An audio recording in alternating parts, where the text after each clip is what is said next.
Good morning and welcome to the December 14th, 2021 meeting of the Lane County Board of Commissioners. I'm going to take half a second and simply say that since this will be the last meeting that I will chair, I just have to thank, especially during this crazy year that we've all just had, both personally and socially, the incredible staff at Lane County. And really, truly, Steve, from you, Diana, who we can't see, you, Devin, Alex, everyone. This has been a tough year for us and for me, and the consistent support that your staff and all the workers in Lane County really continuing to provide their services during a time of attempted rebuilding and trying to manage this unknown pandemic has been amazing. So thank you for your graciousness, your support that you've always provided. And fellow commissioners, you've given me the honor of a lifetime by allowing me to be your chair. I've done a lot of things, from teaching high school to teaching college to having a broccoli processing and cold storage facility in the heart of the Salinas Valley, to this, to that, to the other thing, to thinking I retired a few years ago with my clean energy commercial and industrial construction company. I can tell you that for me, the honor that you've given me this last year, and each and every commissioner has gone out of their way to help me in their own way. I just want to thank you from the bottom of my heart before we get started on what is going to be an unbelievably full meeting. So thank you very much. Okay. Item 1 on our agenda today under County Administration is a public hearing, order, and resolution 21-12-14-01 in the matter of adopting the fiscal year 21-22 supplemental budget number 2, making, reducing, and transferring appropriations. And as always, Christine Moody, would you please walk us through this, and thank you. Thank you, Chair Bernie, Commissioners. So as mentioned, this is our second supplemental budget for the year. It is typically our largest supplemental, and that is because we are adjusting every fund balance to match the actual carry forward from the prior year now that the general ledger has closed. So about 85 million of this supplemental is that fund balance carryover adjustment. The total supplemental is about 134 million.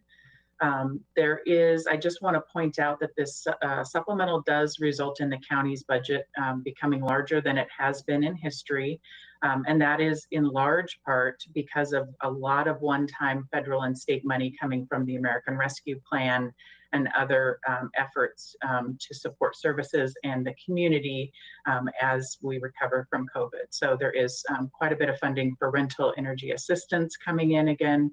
And then there's staff being added across the county to support those functions. So a total of 38 FTE are being added, primarily in health and human services, although there are other FTE in places like human resources to support the changes in policy and other things happening with COVID workload. 3 FTE being added in the sheriff's office for a couple of contracts, and 1 in the levy. And then 1 that I'll point out to in emergency management that the board previously heard about for support of the Holiday Farm fire victims and the financial pieces that need to be managed from that. So you'll see those being added here as well. With that, I think we're ready for the public hearing and any questions that the board may have. Thank you, Ms. Moody. This is a public hearing on a supplemental budget for the current fiscal year budget as allowed under ORS 294-471 and ORS 294-473. This public hearing is required under ORS 294.473 due to 1 or more funds amending expenditures by more than 10% from current budgeted amounts. Notice of this hearing and summary of the changes was published as a detailed in the supplemental budget order and resolution included in this agenda items. Participants may testify for or against any item contained in the supplemental budget. In opening the public hearing, Ms. Jones, how many people do we have providing testimony so we can determine if we need to alter time allocations at all? Thank you, Chair Bernie. At this time, if you have signed up for public comment on this item only, please raise your virtual hand. That's very strange. All of my attention just went away. Shows you what they think of you. Yeah, this is very strange. At this time, I do not obviously see any hands raised. So for this item, so I will return the meeting to you. Okay, well, thank you very much. Just one second, Diana. Okay, thank you very much. We are now closing the public hearing. I was prepared to make a statement in response to what I anticipated, which just goes to show you, I don't know what to anticipate, but that was the statement that, well, anyway. Chair Bernie, if I may interrupt, I do have 16 people on the line as giving public comment later. I just don't have many people, no one's raising their hand for this item. Very good. Thank you very much. Thank you. Are there additional comments from staff on this item? Thank you, Chair Bernie. No additional comments. Board, our options are to approve the supplemental order and resolution as submitted or to amend it. Do I have a motion? Chair Bernie. Yes, Vice Chair Farr, thank you.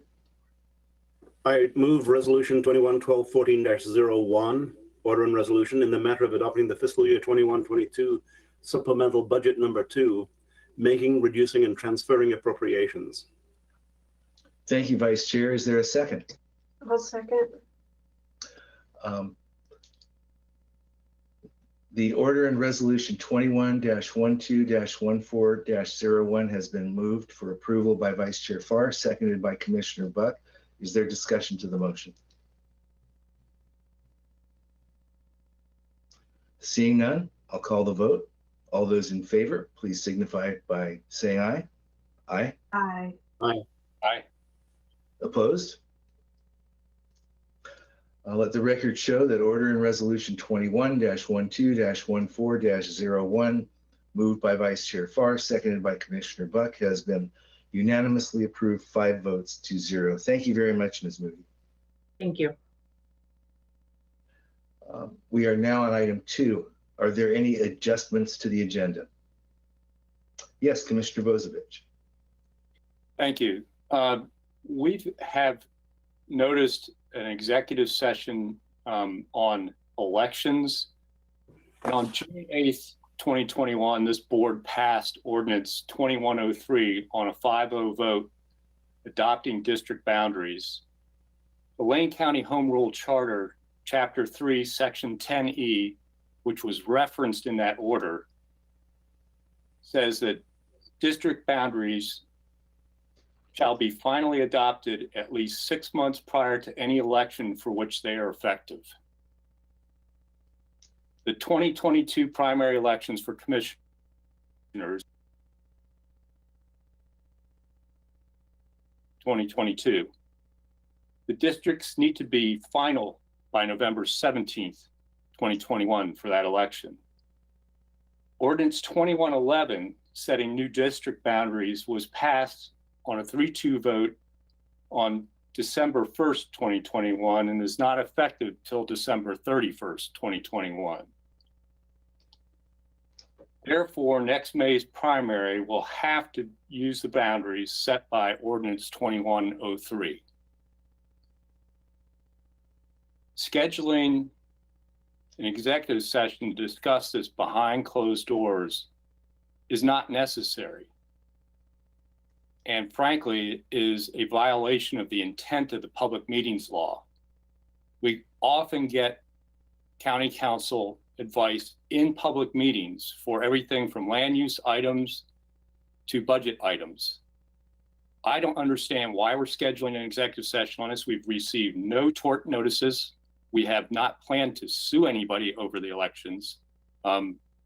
I object to us doing this as executive session. It should be under either other business or an emergency business item in public session if we're going to talk about using something other than the legally adopted district boundaries under Ordinance 2103. Okay, well, County Council and Mr. Mokrahysky, you placed that item there. Is there a response at all?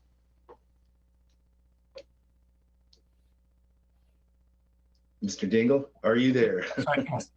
Chair Bernie, members of the board, I did speak with Commissioner Bozovich last night, and I do believe that this is an appropriate, it's appropriate for the board to confer with council on this matter. The Attorney General's manual makes very clear that the board retains the right as exists like any other client and has the ability to consult with their attorney about issues that have various legal ramifications. And I think that this clearly falls squarely within that. Of course, the board knows that if there's going to be any final decision, that has to be made in a public session. But in terms of what I understand the content of this executive session to be, I believe it is appropriate under the Oregon Public Meetings Law, and then specifically the sections that have been cited by me in the notice. Thank you very much, Mr. Dingle. Yes, Commissioner Farr. Thank you. And I have a question for council.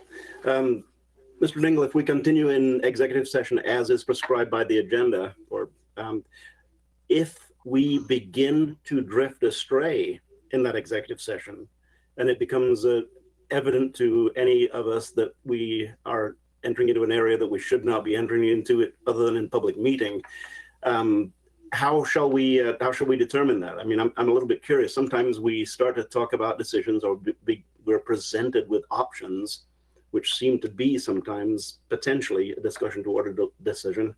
How do we flag that, and what mechanism do we have to leave executive session should we drift in that direction? Chair Bernie, Commissioner Farr, Vice Chair Farr, you always have the ability to, when we read into executive session, it notifies the public that you may come out. So from my perspective, the one that's statutorily required, of course, would be that if you were going to make a decision, that then you'd have to come out of executive session. The other situation you describe is the board can at any time, and that it has a majority, move the discussion to, or move a discussion to a public session. Remember, the rule that the board has adopted and used over the years is that no single individual commissioner can waive attorney-client privilege. It takes a majority of the board. And of course, if we do, it is my responsibility if I feel that the board is straying from the purpose of the executive session, to notify the chair and either stop it or move it, or advise the board that if they're moving from a legal discussion to, say, a policy discussion or about something that's unrelated to what was noticed, then I will notify the chair, and the chair and advise the chair how to respond appropriately. Thank you, Mr. Dingle. That covers it pretty clearly to me. So the executive session is determined to be, in your estimation, legal, because it is attorney-client privilege between the board and our attorney. And that if anything strays beyond that, it'll be flagged, and we'll re-enter into public session.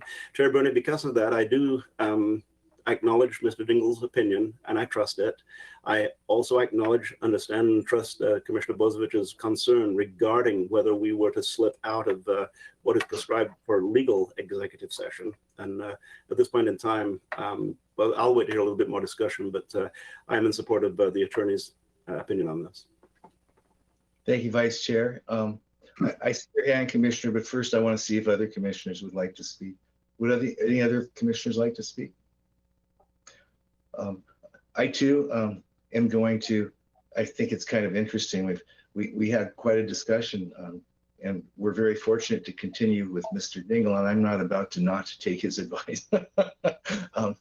Yeah, Commissioner Bozovich, if you could make it, I think we know how you feel, but if you could make it kind of brief. We have such a big agenda today.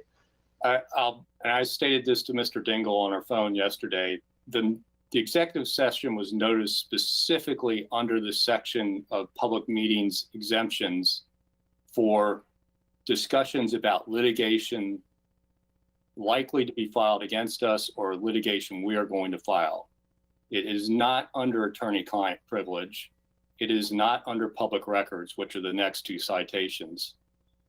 If this is specifically about having conversations under attorney-client privilege, it wasn't noticed correctly. So I still object to holding this executive session today under this notice. Understood. I'm sorry. And I'm just going to say there's also the issue of we can hold stuff under executive session. Whether it's right to or not is a whole different question in the public's mind. And I believe this is doing something outside of the public view just because it's embarrassing for some members of this board that they can't count backwards on a calendar. Mr. Dingle, we really need your advice here. Chair Bernie, and Commissioner Bozovich, I respectfully disagree. I specifically included the section. The last citation is attorney-client privilege under Oregon law. That's the ORS 40 point whatever. And I included the one before that, because that is the one that the Attorney General in their manual specifically referred to as reserving to public bodies and all of the other specific statutes that provide for privileged or confidential communications. So I think what I understand to be the scope of the discussion that's anticipated in executive session is covered by those provisions. I'll respectfully disagree. That's all. Okay. If that's all you wanted to say, Commissioner, say it again, because I was speaking over you. Yeah, I'll respectfully disagree as it's not citing the correct section of ORS 192660. So we're not going to entertain a legal debate between county council and one of our commissioners at this time. I think that the sentiments are articulated, and unless there are a majority of board members with head nods, well, how many board members want to continue with executive session that staff has put in there as it relates to this item, given Mr. Dingle's and Mr. Bozovich's conversation? I, for one, want to continue it. Others? Chair Bernie, I've stated that I wish to continue with a caveat that should we stray, I'm ready to step out of executive session. As we have, yes, absolutely, Vice Chair. As I can recollect, we have once or twice before, so there's certainly precedent for that. Thank you, Commissioner. Are there any other adjustments to the agenda requests? Seeing none, and forgive me, but as you all know, look at our agenda. We've just got to kind of move this forward. At this time, item 3, is there any emergency business? Seeing none, we are now at the public comment section of our agenda. To the public watching this meeting, when you registered to watch in this temporary virtual format, you were registered in the county system as attendees. Attendees are webinar participants who are audience members viewing the meeting. Your microphone and your webcam are automatically muted as attendees. We are now opening the meeting for public comment. If you wish to participate in public comment, which we encourage, please raise your virtual hand to be recognized by pressing the hand icon. When public comment begins, our meeting organizer, Diana Jones, will call names. When your name is called, you will be provided 3 minutes unless we hear that there's 100 people that want to testify, but our normal cycle is 3 minutes for public comment. When your 3 minutes are up, I will let you know, and I'm going to respectfully request you wrap up within 10 seconds or so. You will then go back to muted status and the next name will be called. You can then continue to watch the webinar as long as you choose, and we will try to give everyone who wishes to present public comment an opportunity to do so. Ms. Jones, could you share how many people are now signed up or wanting to make public comment? Thank you, Chair Bernie. At this time, if you do wish to present public comment during this item, please raise your virtual hand so I can get a good count of how many people would like to speak.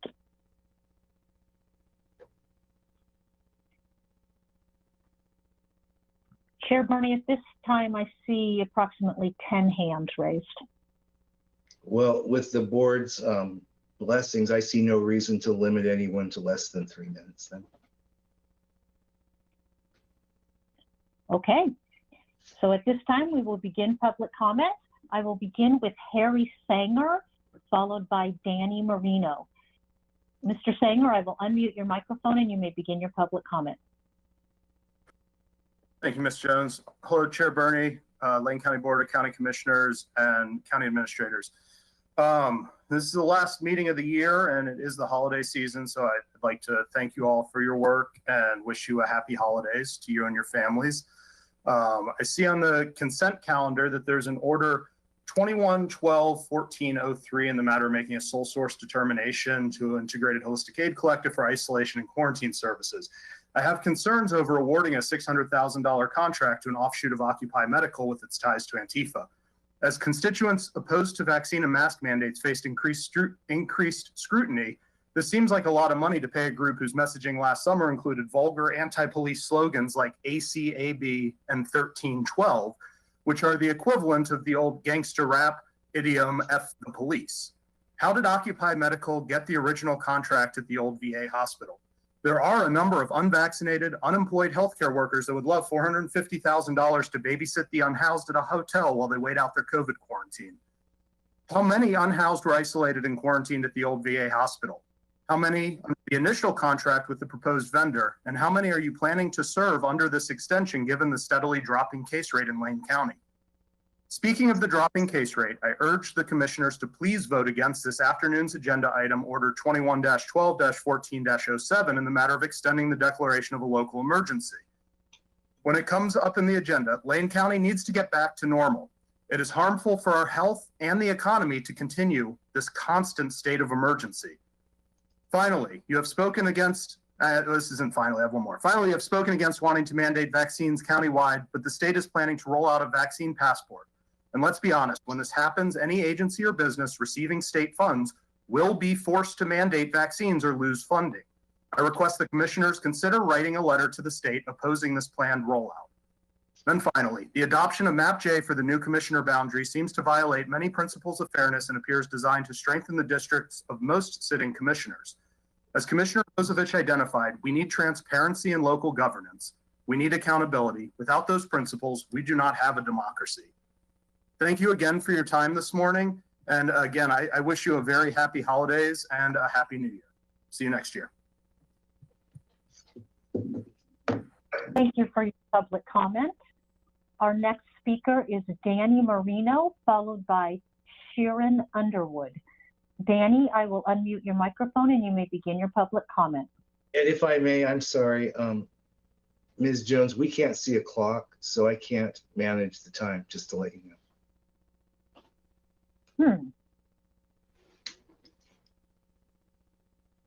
Can you see a clock now? Yes, and I'm sorry, Ms. Marino. I'm going to reset your clock.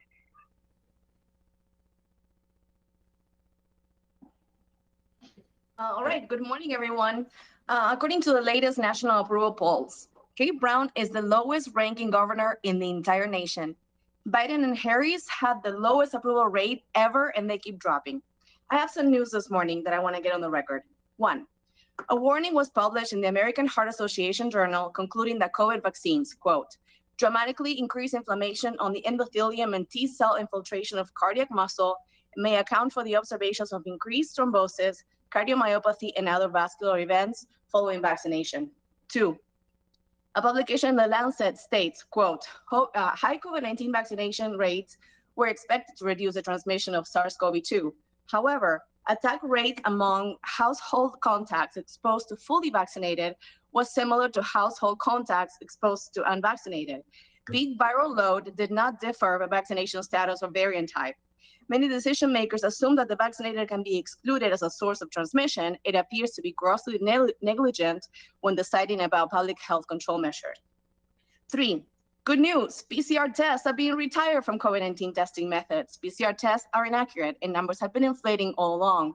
Although it's hard to believe, CDC said, quote, CDC recommends clinical laboratories and testing sites begin their transition to another FDA-authorized COVID-19 test to consider adoption of a method that can facilitate detection of SARS-CoV-2 and influenza viruses. And the last piece of news, did you hear that according to the CDC, most reported US Omicron cases have hit fully vaccinated? I think it's hilarious. The circus is falling, my friends. The COVID-19 vaccines are an expensive failure. Some states are living normally and their COVID numbers are excellent. Why do we have to put up with authoritarian Kate Brown telling us what to do? The answer is, we will not put up with it. We will push back and we will not comply. Two of Brown's current projects, Oregon digital vaccination records. If you want equality, then please oppose this. If you let businesses use it, it will create discrimination based on people's vaccination status. OHA insists that it will be optional and there's nothing to worry about. But Biden told us that he wouldn't mandate the vaccine, remember? And then he did. So how do you expect us to trust the government? We don't. Permanent indoor masking, another authoritarian move by Brown. Masks don't stop the viruses.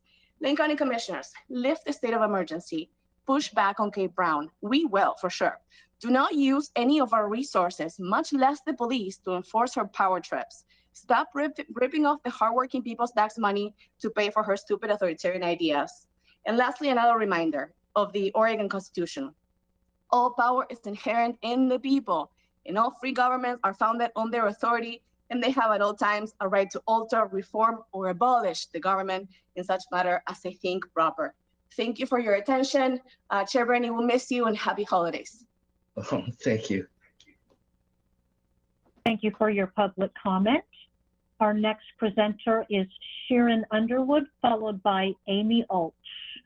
Sharon, I will unmute your microphone and you may begin your public comment. Good morning, County Commissioners. My name is Shireen Underwood. Thank you for this forum. I would like to speak to the what they are calling the health passes, which is probably a euphemism for vaccine passports. At this time, they are saying they are voluntary, but I have very little faith in the word of Kate Brown or the OHA to keep their word on these things. This is a segue to vaccine passports and also can be the slippery slope to tyranny, which is similar to the passports used in China by the CCP, which these type of passports are used for every aspect of life, including shopping, traveling, being able to use currency, and being able to travel. This is also a form of coercion for vaccines that have proved to be unsafe. Over 19,000 deaths so far from this vaccine, and even that is from VAERS, which is underreported. Never in the history of medicine have so many deaths been allowed to be with any kind of treatment. Even when lettuce tends to has bacteria on it and kills a few people, a whole amount of it is recalled. If you are following the principles of science, please stay objective for the safety of your citizens. Please do not fall into groupthink, which is being pushed by the OHA, and coercion, which is also being pushed by our medical establishment to accept that these vaccines are safe and effective. In areas where they've been used, over time, these vaccines have actually shown to be ineffective and also unsafe, because there are also high death rates from people who have been vaccinated, such as if you look at Israel, Indonesia, Massachusetts, where the vaccinated are also being hospitalized and dying. Also, the argument that these vaccines are keeping the public safe also falls flat, since people who have been vaccinated can also transmit this virus. If anything, it's creating asymptomatic carriers, since it can reduce symptoms, but people can still carry it. Please consider not using the vaccine passports for businesses. This is a creation of medical apartheid. Thank you. Thank you for your public comment. Our next speaker is Amy Ulch, followed by Larry Abel. Amy, I will unmute your microphone and you may begin your testimony. Hello. Thank you and happy holidays. I also wanted to come on here to say that I personally oppose the digital vaccine passport. I oppose any ruling that will create permanent indoor masking. I oppose the Oregon Administrative Rule 333-019-0010 and also OAR 33-019-1005, which will possibly exclude students from their education based on their vaccine status or if they are deemed susceptible. I think it is a disgrace that that the Oregon Health Authority is even considering not allowing children their education because they're not going to get an experimental vaccine. And what this does is also create a moving target where a kid could be deemed susceptible if they don't have their booster, their second booster, their third booster. I mean, how many shots are these kids going to have? And as someone said earlier, this new variant is actually being found predominantly in the vaccinated. So what is this vaccine passport even for? These vaccines are not working, and obviously vaccinated people are able to transmit the virus. So there's no need for it. And I wanted to read, while I have time, from a letter that somebody's submitted. And it says, we're urging you in the strongest possible terms to demand an additional public hearing and stand firm against coercive and discriminatory policies set forth in these new administrative rules, these rule changes. What they do is grant unelected members of the OHA the authority to determine if a vaccine should be added to the list of requirements, and is pressuring all students to meet these requirements or they will be excluded from being able to go to school in person. And the OHA, according to their website, they value transparency, accountability, and the wise use of public resources. Well, the people of Oregon do not feel heard. The people of Lane County do not feel heard. And they don't feel that you or the OHA is being transparent with these proposed rule changes. And the last time we spoke with you, you clearly expressed that you would not be mandating these shots for children. And what are you going to do if the Oregon Health Authority mandates it anyway? Are you going to be pushing back because you specifically told us that you would not be forcing children to take this vaccine? So I just wanted to say that we have grave concerns for these rule changes and we oppose them. Oh, thank you. Thank you. Thank you for your public comment. Our next speaker is Larry Abel, followed by Nicholas Anselmo. Larry, I will unmute your microphone and you may begin your public comment. Larry, show yourself muted.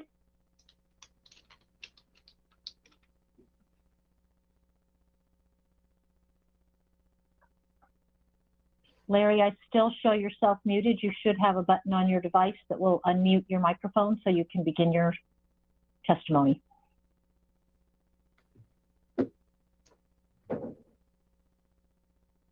Larry, I'm still showing you self-muted. I'm going to move to Nicholas Anselmo now, and we'll come back to you momentarily.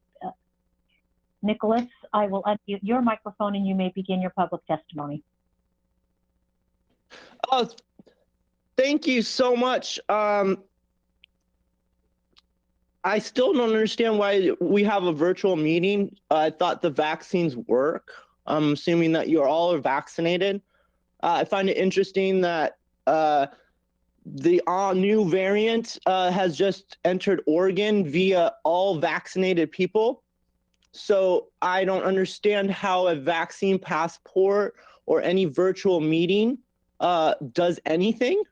You obviously are all cowards and you don't follow science. You're racist because you choose to support or not support policy based upon somebody's race, or if a certain group of people decide not to do something or not, which is racist. It's actually anti-science and racist because you're choosing to do something based upon the color of somebody's skin.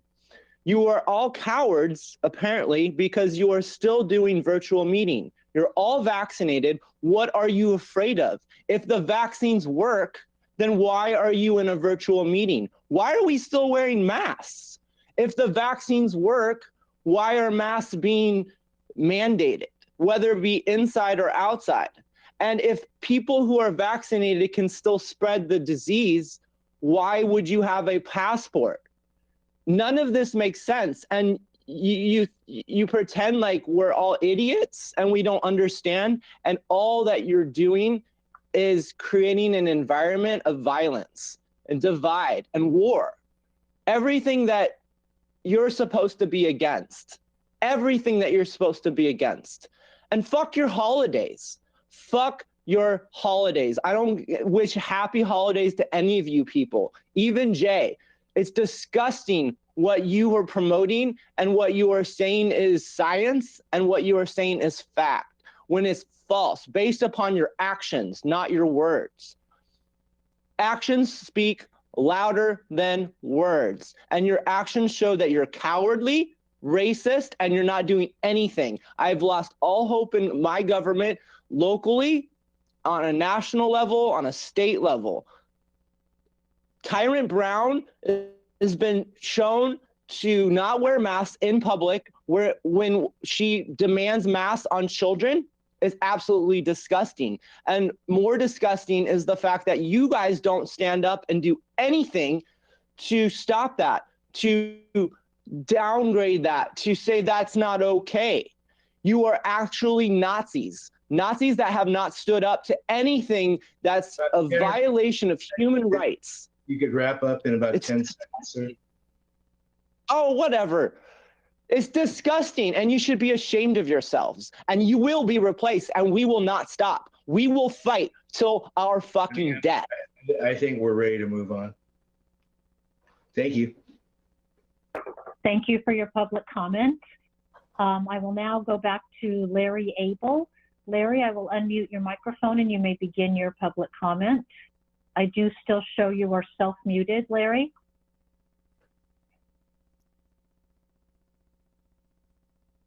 Larry, I'm not sure what device you're on, but if you're on your phone, if you go to the dial screen, there's usually an unmute button there.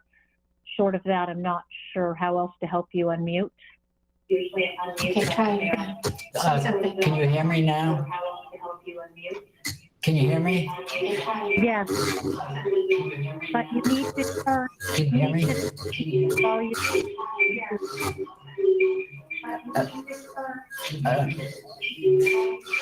I'm not a computer person, as you guys know, but I guess you can hear me. So, good morning, commissioners. I'm going to change the theme a bit.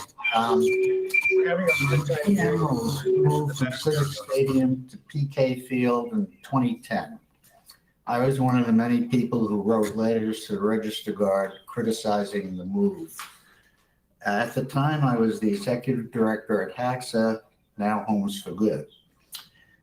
Shortly after I wrote the letter, I got a call from Alan Benavides, the new general manager of the M's. We talked about my complaints, the background noise, the screens from home to first and from home to third, and most of all, that it wasn't Civic Stadium. After Alan listened to my complaints, he responded that it wasn't his decision to move. We continued our conversation, and then he said, "Would you like 2,000 free tickets for your Section 8 residents?" Of course, I said yes. And from that point, we became friends. I'm sure you know that Alan has been a great supporter of the community ever since, and the M's have been an important part of Eugene Springfield's sports and entertainment. I enthusiastically support building their new stadium at the Lynn County Events Center. Thank you. I was quick. Thank you for your public comment. At this time, I do not show any additional hands raised for public comment, so I will make one last call for public comment. If you would like to speak, please raise your virtual hand. I do see one hand went up. I will call on Cletus O'Malley. Cletus, I will unmute your microphone and you may begin your public comment. Thank you very much. And thank you for your time to hear the public comment on this. I'm going to be very short and brief on this. I just want to come out and say that I am against the mask mandates. I'm against the vaccine passports when the vaccines have been proven to be an emergency authorization and do not protect us. I have known multiple people that have gotten shots and bled out internally because of these shots.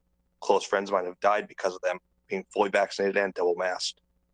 I do not wish that Lane County go to a totalitarian and authoritarian dictatorship the way it's moving. I do not support what Gate Brown is showing. I believe that the public are responsible enough to take care of things in their own way and actually be safe about it, as we have done with the flu, the cold, AIDS, and every other thing that we've been faced with. We have human rights, and we believe that we should be able to stand firm in those rights and be able to take care of our families, our children. I mean, if we take it to our kids are not able to go to a public school because of a vaccine, I believe it's still parent choice and whatnot. If we take that away, you're taking away our right to live and choose. We still have freedoms in this country, and I believe our Constitution stands behind that.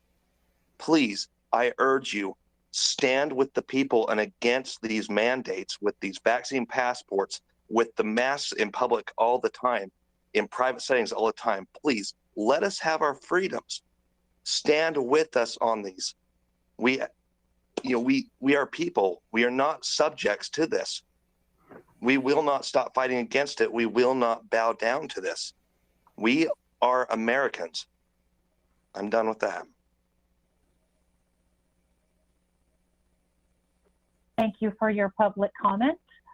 I do not see any additional hands raised, so this is the final call if you would like to present public comment. Anne Mahoney, I'm going to unmute your microphone and see if you want to speak. I do keep seeing your hand raising and then going down. So Anne, I will unmute your microphone and you can let us know if you'd like to give public comment. Anne, are you there? Okay. Chair Burney, I think at this time we are finished with public comment and I will return the meeting to you. Thank you very much. And a special thanks to everyone who made public comments. It is your absolute right to do so. This is the time where commissioners can respond to any or all of your public comments and or identify other issues and remonstrances. Do any commissioners wish to speak at this time? Yes, Vice Chair Farr. Thank you, Chair Burney. With a crowded agenda, I'll be very, very brief. I've made it fairly clear, everybody knows that I served in the U.S. Army and Oregon Army National Guard with alongside Tom Egan, who was my superior officer. He was a first lieutenant when I came in as a second lieutenant. Tom Egan, we know, died at the end of Blair Boulevard, froze to death one night within a short walk of the mission where shelter was available. What it illustrates is that people sometimes are not able to access the services that we do make available to them, and sometimes we mistakenly make services available in the wrong manner, the wrong fashion. Ms. Mograysky, I want to commend you on the work we're doing toward an all-hazard task force, and I'm looking forward to the subsequent benefits from that work. But what I'd like to point out is that the Egan Warming Centers activate what we call the Egan Warming Centers, named after Tom Egan, who ultimately became a major. Did not activate last night, and it dipped well below freezing during the night. I'm not suggesting that it should have activated, because by the protocol that is exercised by the operators of the Egan centers, it didn't meet their protocol in advance, so it did not activate. But what we all understand and should understand even more clearly is sometimes the shelters that we offer are not accessible for one reason or another, and there are myriad reasons. And we need to continue to examine how we present our services and continue to be innovative in finding new ways to present services. That is all for now, Chair Burney. Much more later, but thank you very much. Thank you very much, Vice Chair. Anyone else?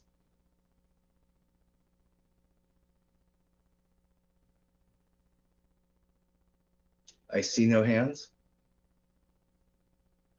As Ms. Jones says, going once. Last call. Okay, well, thank you very much, commissioners. And again, thank you very much, everyone who made your public comment. We are now recessing the meeting of the Lane County Board of Commissioners and reconvening a joint meeting of the Board of Public Health and the Board of Commissioners. Item number 1, are there adjustments to this agenda? Seeing none, any emergency business? Seeing none, we have convened in this manner to hear a report on COVID-19 response and recovery. And we have Mr. Mokrahysky, Mr. Adams, and Dr. Warren with us today. Thank you, and please.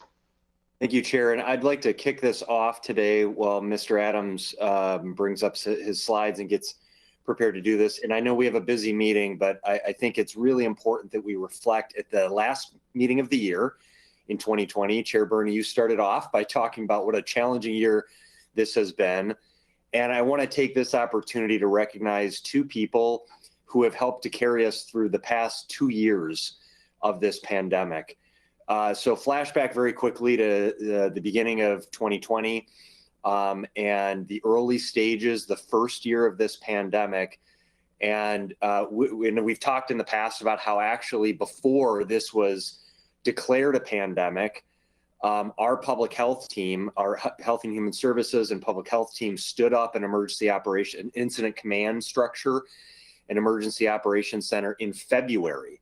We began actually having discussions in January with U of O and other officials across the state, and in February stood up an incident command. It wasn't until mid-March that we actually, this became a pandemic on the scale that we have dealt with. So our team has done an incredible job, and very early in 2020, we needed somebody to step up and take the reins of this incident command structure and our community response.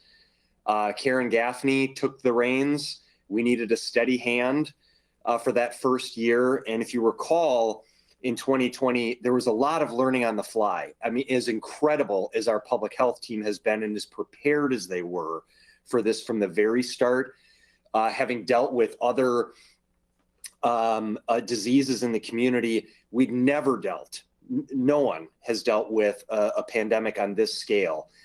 And we needed someone at the helm who was going to take that on. Karen did an incredible job in that first year, leading our public health team, leading that emergency response. If you recall, there were so many challenges around testing, and access to testing in the community was a challenge. It took us a while to learn as a nation in a world that masking was something that we needed to do, and so social distancing and what that was about, and quarantining, the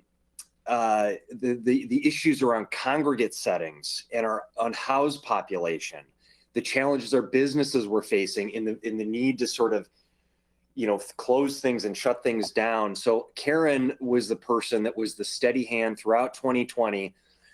And as difficult as it was for her to step away from leading the largest department in the county, it was really critical for us to have that person that we could trust to lead us in such an uncertain time. And so I want to, as we all know, Karen has retired and is helping us through this transition in the department with a new director that will come on in January of 2022. I want to recognize Karen's incredible leadership over the past 32 years with Lane County, but particularly that first year with the pandemic. And then just a year ago, on December 11th, we brought on board Steve Adams, who was brand new. And we have to get Karen back to her day job, and we need to pivot and have someone who can just focus on this work. So we went through a national recruitment process, and brought Steve Adams on board with a lot of hope. And boy, has he just hit a home run in managing so many. So just for perspective, Steve's first week on the job, December 11th of 2021, was the first shipment of Pfizer. We received the first shipment of Pfizer, Steve's first week on the job. And we were not getting a lot of support. We were having challenges at the time with OHA and just figuring out how we were going to get the vaccine out into the community. Still some challenges around testing and things.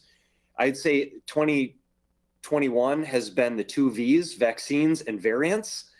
And we've been, getting the vaccine out and the mass vaccination clinics, which we had never done on that scale. Our rates far exceeded the state average for population.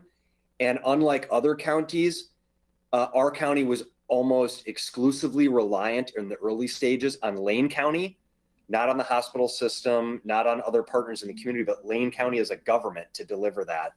So pulling together the volunteers that were necessary to make that happen, making sure that we had an equity lens, ensuring that everyone in our community had access to vaccines, and then dealing with the variants that have popped up throughout the course of this last year. So I also just want to recognize the incredible work that Steve Adams took from Karen and just charged forward in the work that happened over this past year. We know that leaders don't do all the work. So we've had, both Karen and Steve have had an army of incredible staff who have delivered every single day in that work. But it's been critical to have those 2 leaders lead us through these last 2 years of this pandemic. So I just wanted to thank you, Chair, take that moment. I didn't want it to miss without recognizing the 2 individuals who've been so critical to helping us through the last 2 years. So with that, Steve, I'll turn it over and you take us through the update for the last time this calendar year. You are so good, Steve, just like Mr. Mokrahysky indicated that you forgot to unmute yourself. Indeed, I did. And good morning, Chair Bernie and commissioners. And Steve, thank you for the kind words. It's a huge honor to be included in a sentence with Karen Gaffney. She has been a friend and a mentor over this past year. It's been an enormous honor to serve with her.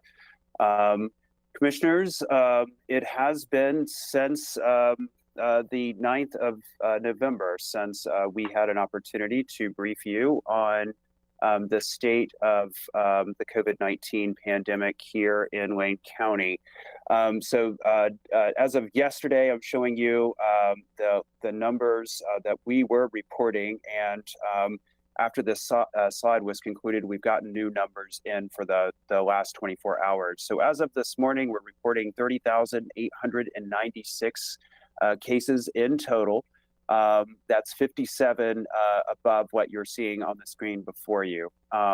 We are currently tracking 238 individuals in Wayne County currently, as within days 1 and 10 of their infectious period. We have 27 Wayne County residents in hospital currently. We have four of which are in ICU beds, and we are reporting as of this morning 341 deaths in total. So the delta between our last update for you, the change is an increase since the 9th of November through yesterday of 1,802 cases being reported here in Wayne County, and an increase of 23 deaths. I think that one of the perhaps more significant components of the update is that since our last briefing for you, we now have surpassed the total number of cases that have been reported in the entirety of the pandemic. More than half now, 51% of all of our cases have been reported since the 1st of August, which we tend to tie here through as the beginning of the Delta surge. So you continue to see the prevalence of the Delta surge in the long-term epi curve that dwarfs what had previously been rather large peaks in our epi curve over time. You see that we have continued to move down as we went into the November timeframe. And most recently, you see that we specifically saw a little bit of a bump in late November, potentially associated with Thanksgiving, more likely than not. We have hovered above and below. We kind of surpassed just after Thanksgiving the 100 cases per 100K And you will note that specifically as of now, we're reporting 93 cases per 100,000 of population. That 100 per 100K is the bright line between high community spread and substantial community spread. We remain cautiously optimistic that we're holding our own even when other conditions are perhaps less than favorable. I do want to acknowledge the emergence of the latest variant, Omicron. Certainly has been, I think, first detected over the Thanksgiving holiday weekend. I know I certainly was receiving texts over that weekend, as I suspect many of you were as well. Lots of questions, wanting to know what we know. We continue to try to gather additional information, and within the last 24 hours, we're now reporting the first detected cases of Omicron here in Oregon. All of the cases detected thus far, the 3 cases were detected in the Portland metro area, Multnomah County, Washington County. All of the individuals are, in fact, they're all breakthrough cases, so they're all vaccinated. They're young, in the 20-somethings, and a couple of them at least had travel histories outside of the United States in their most recent period of time. So we continue to learn about Omicron. We're trying to understand exactly what that portends for our population here in Wayne County specifically.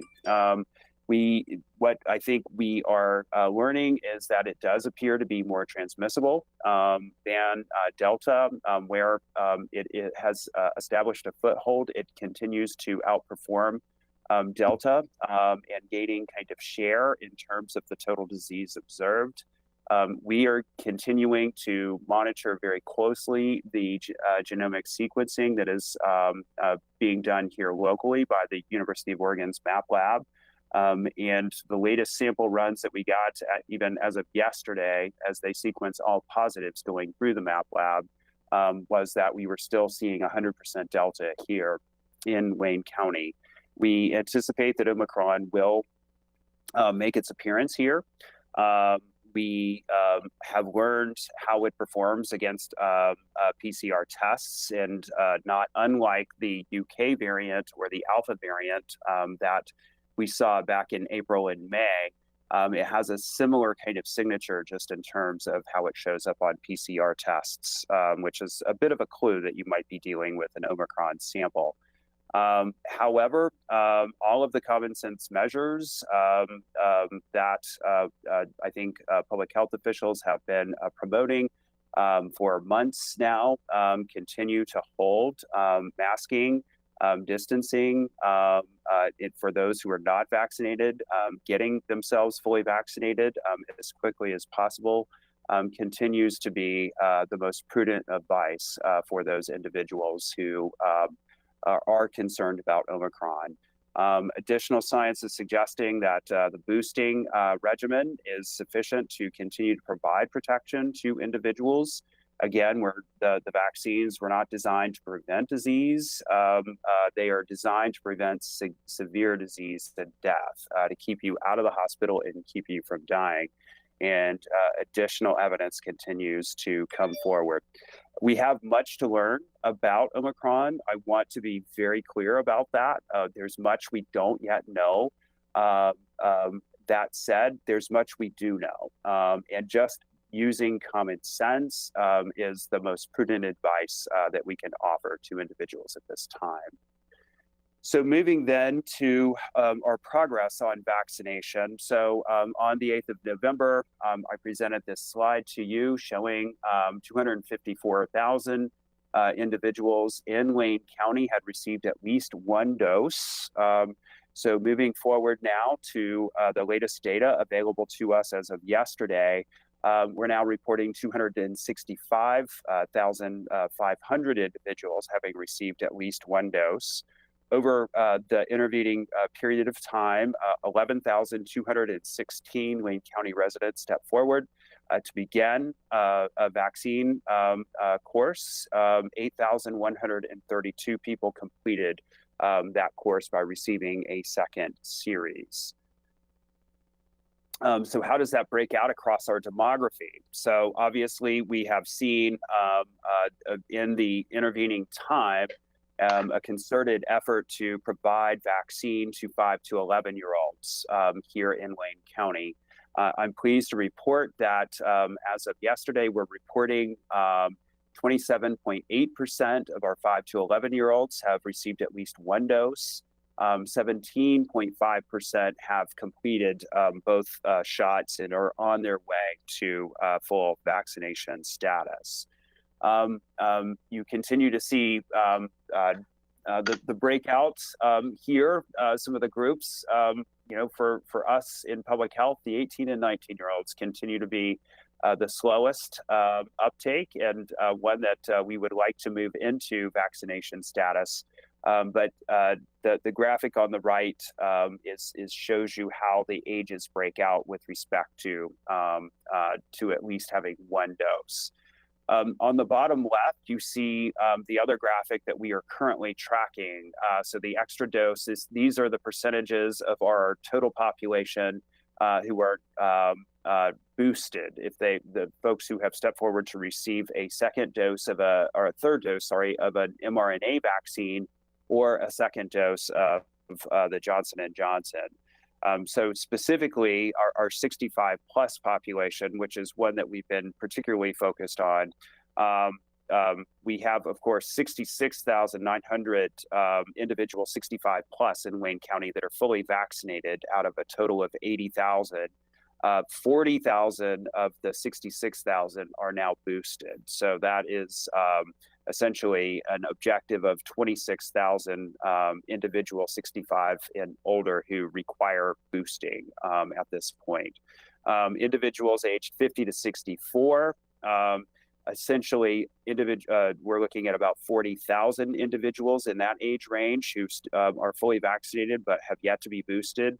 And then individuals 20 to 49, we're looking at about 80,000 of those individuals who are yet to be, that are fully vaccinated but have yet to be boosted. So we're looking at about 146,000 individuals aged 20 and older who are fully vaccinated but who have yet to be boosted.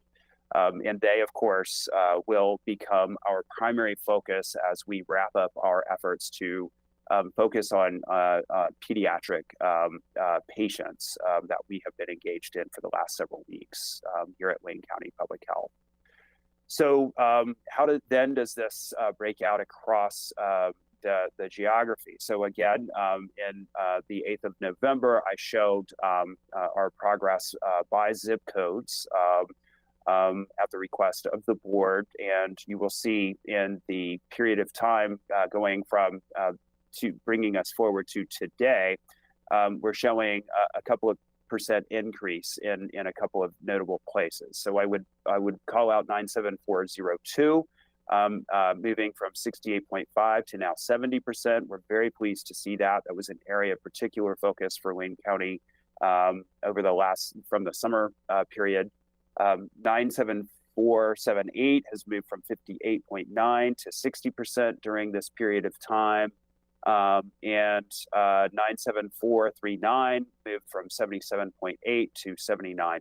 So the more highly vaccinated areas have seen more incremental growth over this period of time, but we continue to see progress nonetheless. So I will conclude my remarks, Chair Burney, by just noting a couple of developments. We continue to provide vaccination opportunities for 5 to 11-year-olds. We are pivoting more specifically to boost dose operations and providing those clinics throughout the county, both at kind of our mini mass operation at the Lane Event Center, at Florence Event Center this Friday, and other venues and locations. We continue to provide vaccine out to other providers and pharmacies to ensure as diverse an opportunity for vaccination as possible. And finally, I would note that we just learned within the last couple of 3 days that OHA will be opening a vaccination facility here in Wayne County. So the team has been working to facilitate a location for them. They intend to operate at the Riverbend Annex in Springfield and will begin kind of soft opening this week. Hopefully by the weekend, their intention is to be able to provide between 400 and 500 shots a day at that facility. First and second doses, boost shots, and all vaccines in all ages that are currently eligible. Their intent is to run through the holidays, straight through to the end of January. At this point, they've made that commitment to us. That just amplifies our own vaccine capacity. Wayne County will continue to operate as we had planned to do, but now we have another fixed site that will provide additional capacity for those individuals, those 150 or so thousand individuals who need to be boosted. Chair Bernie, that is my comments for the day. Thank you very much. Before I ask if commissioners have questions or comments, Dr. Warren, did you want to add anything to that? No, I'll just add that very briefly that as we move into substantial spread, we are considering how to sort of right size public health in order to be able to absorb the ongoing work of the control of COVID and whatever other variants we may see in the future. That piece is a struggle, as you'll notice in Steve's graph. The decline is not at all the steep decline we would all love to see. There is still a lot of disease in our community, and there's still a lot of work. We have a small army of extra help and temporary employees who have contributed to this effort. So going forward, we are determining what the number of regular staff that we need in an ongoing basis, and then how to better supplement with temporary and extra help staff, and also relying on our partners in community-based organizations to assist as well. So that work is ongoing, and we'll have more to share on that in the new year. Thank you. Thank you, Doctor. Commissioners, questions, comments? Yes, Vice Chair Farr. Sure, Bernie, no questions. As usual, Mr. Adams is very, very thorough with his presentation. And any questions he is very free to answer offline quite often. I just wanted to point this out, Dr. Warren, it's been almost 18 hours since I last saw you and Steve Adams in the same meeting. I just wanted to comment to everyone, and to you, Mr. Mokrajewski in particular, that Mr. Adams has done a superb job of keeping everybody informed. Yesterday, he sat through the entire Public Health Advisory Committee meeting and made a superb presentation, answering detailed questions from the committee yesterday. So, Mr. Adams, thank you very much. Dr. Warren, thank you. Thank you, Vice Chair. Any other commissioner? Yes, Commissioner Bozievich. Thank you. And as one of those 50 to 64-year-olds that's scheduled to get his booster tomorrow, yeah, I appreciate everything you're presenting. Just one thing I'd like to point out, because I think this is part of where sometimes data doesn't tell the whole story. And maybe you can comment on this, but Thanksgiving week, we only tested about 90,000 people in Lane County. The week before it was 125,000, and the week after it was 136,000. So we kind of saw a dip in cases Thanksgiving week reported, and then an increase the following week. But then if you kind of levelize that compared to the testing over those 3 weeks, it seemed to really be flat, not so much a post-Thanksgiving peak. Is that an accurate take from the data if you combine both the case data and the testing data together? So, Chair Bernie, Commissioner Bozievich, it's a terrific question, and the other issue that we deal with is lumpy data. So we get dribs and drabs of data reported to us. So we'll get 3 or 4 days worth of data dumped on us at once, and it's hard to try to see a trend. I will tell you that in the few days after Thanksgiving, we had a couple of data glitches. mostly a long-term care facility that uploaded in error essentially 100 cases. We saw a little bit of a decoupling, and we saw one day in which we had negative cases reported, which was the first time in a year that I've ever seen that. But that's how the 24-hour cycle worked in the state data system. So we've really tried to, I've had a sense lately where my own innate sense of where we are and the data felt a little bit decoupled, but it is precisely the issue that you're pointing out, is really trying to see what is a steady stream of data that doesn't hit you in a steady stream. It hits you every third day, every fourth day. And we've had that particularly through the Thanksgiving period of time. I think we see our case rate did go up a little bit, cases per 100K. So I think maybe we saw that, but it was not nearly as significant as it could have been. Thank you. Thank you, Commissioner. Yes, Commissioner Trieger. Thank you, Chair. Good morning. I also just want to add my appreciation to Mr. Adams's work and just his demeanor in carrying out the work as well. He's under a tremendous amount of pressure and things move really quickly. And I've never had anything but been met with a calm demeanor and responsiveness to my questions. So thank you for not only doing excellent work, but doing it in a way that kind of keeps the volume turned down on this really challenging issue. Appreciate that very much. On that note, also want to appreciate in our rollout of pediatric vaccines, I was able to stop by one of the pediatric clinics a few weeks ago at a local school. And just like with our MassVac site and some of the others, not only was it well run and folks really just doing a great job, but it was just wonderful to see the extra and specific attention and care that the volunteers and the staff there were giving as it relates to the recognition of the different needs of that particular age group. It was really just made me feel really proud of our community and our public health division and all the volunteers that are turning out to make that experience a positive and supported one for youth in our community. I have a question about dose availability, particularly for boosters. It's sort of deja vu all over again, getting a lot of questions and calls from folks about how hard it is to schedule boost dose. For a while, it seemed like anybody anywhere could get a shot. And now we seem back, not quite as extreme as at the beginning of the year, but back where we were with people being frustrated that they can't seem to get access to a boost dose, even though all of our public health messaging is saying get one as soon as possible. So I wonder if you could just share a little bit more about the role of public health in supporting pharmacies and private practice docs in getting supply out, and maybe if there are other factors at play in pharmacies and so on that are getting in the way of such an easy glide path to people getting scheduled for boost doses when they want them.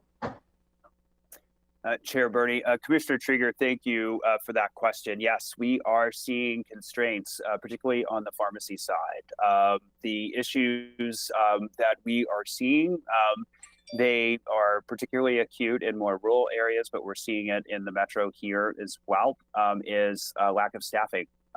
So we're seeing pharmacy lines, people standing in line for some period of time to be able to just pick up a regular prescription.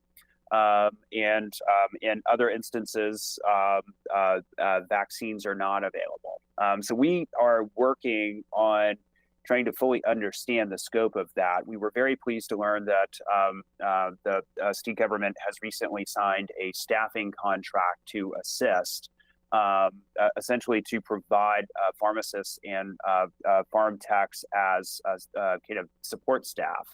Not unlike what they have done in the past with long-term care facilities or hospital surge support. This has just come online within the last week or so. We're working through understanding specifically what is required. One frustration is that we can't request that support. The pharmacy has to do so. And sometimes we have corporate structures to navigate to try to figure out how to make that request specifically. So I think that for the most part, we are seeing a staffing shortage across the board. That is really kind of the primary constraint. We have seen, obviously, Moderna became a little bit more scarce within the last month or so as boost doses were authorized. All of a sudden, there was a big surge in demand. So we have seen that be somewhat close to the margin, but we have not run out. We have always been able to ensure, and we have spent some time advocating upward, saying we need more, and continuing to push that out. So we monitor inventories here locally. We work closely with all of our providers and our pharmacies. Many of them can order directly, but for those who cannot, we can supply. And we are, I've essentially, we are always ensuring that we have 2 and 3 orders ahead already in the system so that we have vaccine flowing to us on a regular basis. Great. Thank you very much. Thank you, Chair. Thank you, Commissioner. Yes, Commissioner Buck. Thank you, Chair. I have a question on how we're still working on getting vaccines out to rural communities. We know that they've been a bit contentious lately, and just want to make sure that we're still able to provide that service for those that want them, and how we're navigating that right now. Chair Bernie, thank you, Commissioner Buck. It's a tremendous question. So we're doing a number of different strategies to continue to provide vaccination opportunities. So we are providing vaccination opportunities in unadvertised settings for targeted populations to ensure access. We continue to have rural clinics. We were just up the McKenzie the other evening, providing vaccination opportunities for both kids and adults there. And we're working with our private sector partners on the ground as well to ensure that there's other access to vaccine, particularly when Wayne County as a vaccinator may in fact draw protest activity. Other vaccinators are able to operate without any to do within the community. Thank you very much. Anyone else? Well, I would, first of all, thank you, Doctor. Thank you, Steve. A couple of comments and a couple of questions. Comment 1, the impact, you talk about availability, the impact of Bimart closing pharmacies has been vast, especially at this particular moment in time. Have you run into that troubling or adding a significant, getting in the way of getting vaccines out? How has that impacted our efforts here in Lane County? Chair Bernie, it's a significant impact. We had 11 Bimart pharmacies in Wayne County. In fact, the largest number of pharmacies from Bimart in the state of Oregon. And they were one of our principal pathways for Moderna delivery back in the spring. So their closure this fall has been one of my least favorite developments of the year. The timing was not helpful, just as we were rolling out boost doses. And they had a footprint and coverage that was unique in that it was one group that could help me get from Veneta to Junction City to Florence and ensure that we had access in all of those locations. It has been a challenge. And do you know the economics of that decision and the economics that are driving now long wait lines and difficulties with people just getting the regular prescriptions, much less COVID tests and COVID vaccinations?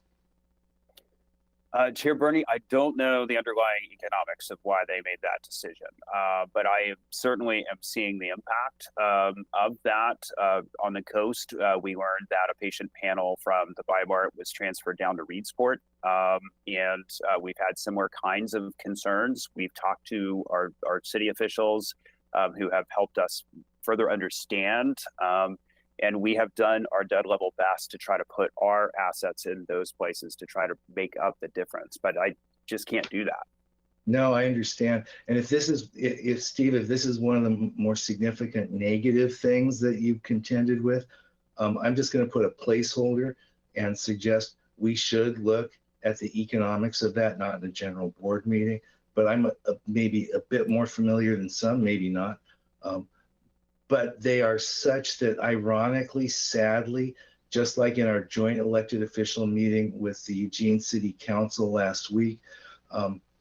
Someone might have made the comment that so much of what we do is kind of working against the market, because the market with housing prices is going up, up, up. And we need to understand how to attract the market, to find incentive to start building the housing we needed. I think very similarly with this and moving forward, we need to understand what those market forces are that have wiped out a whole mechanism, right, for you to get vaxes to rural areas, so that we can start to learn how to mitigate that and re-incent. And we can talk offline on that. Now, there were a couple of slides I had a question on. There was one slide where you had a whole bunch of different colored things kind of going like that.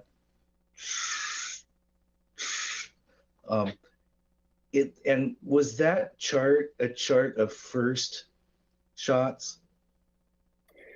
Chair Bernie, that's exactly what that was. That was a population share of those individuals with at least one dose. So I don't have that in front of me. I don't need it in front of me. But one of my takeaways is from that chart that there's a total leveling off of people that are choosing to get vaccinated. That no matter that Lane County Board of Commissioner policy certainly has not required vaccinations of any group. We're trying to create the option open for those that want it. But that suggests to me that the closer your destination, the more you're sliding away, right? I mean, the closer we get there, the harder it is to get there. Is that basically a correct interpretation? I think you put your finger right on it, Chair Bernie. Okay. And I had something very profound to say, but I completely forgot it. I apologize. Ever since I got 65, this has been happening with more frequency.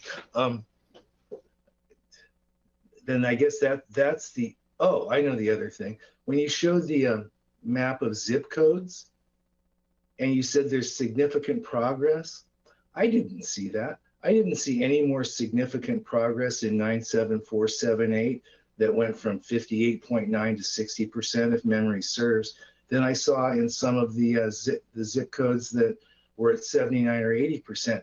But you said there was. Did I mishear or am I misinterpreting? Chair Bernie, perhaps I misspoke. When I said significant progress, some of the zip codes that we had identified for priority treatment back in the summer, we have seen significant progress over that period of time. Certainly, we saw in the time period that I demonstrated today in my graphic of about a month's time, we saw a couple, 2 percentage points going of an increase. And I would agree with you, that's not a significant increase. And finally, if there's going to be a new, by the way, I've also got to say, Dr. and Mr. Adams, I kid you not, I've had over 100, I'm sure, people comment to me about the Lane County Vax Center operations, including my children and their children, including a past county commissioner from Springfield, way past, and the high marks for customer service, for ease, speed. I mean, even my 11-year-old daughter. I really, hats off to you. I've heard not one there's got to be some, but I haven't heard one criticism about the experience we've had at Lane County Vax clinics and centers. So thank you so much. It's so refreshing to hear that kind of feedback. Steve, you mentioned the OHA thing at Riverbend. Is there any, obviously I want to advertise and promote that as I can. I would imagine all commissioners will, if this is the one place in Lane County that's occurring. Can you help us help you and get that word out?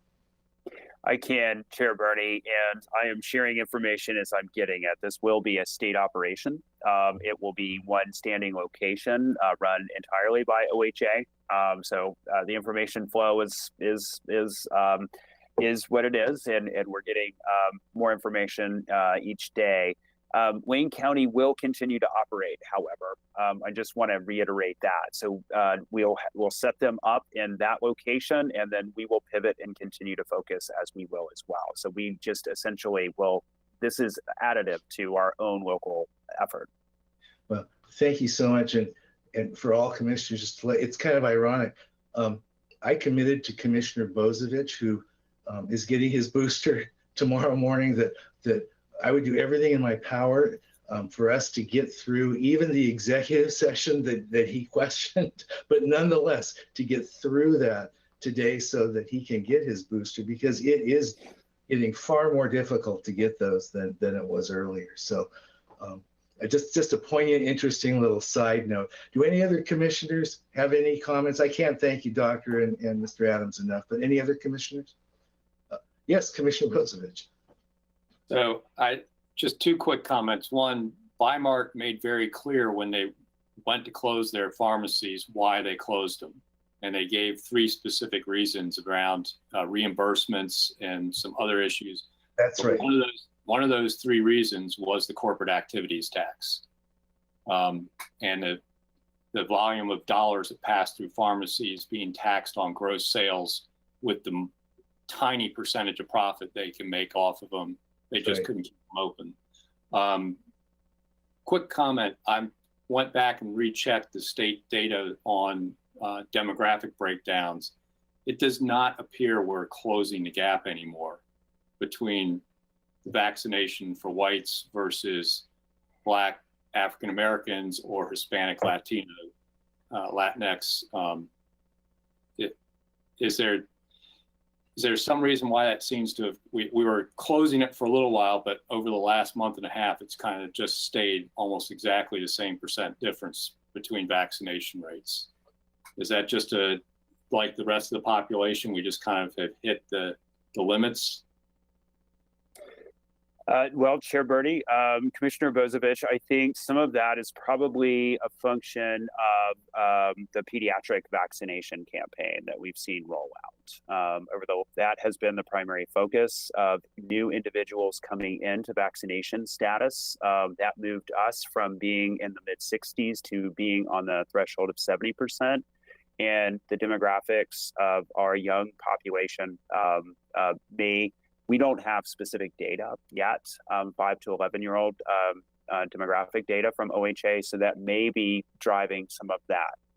However, I would caution that the state presentation of race ethnicity data is really challenged. I have very little confidence in the entirety of that data because of some of the methodological decisions that they made.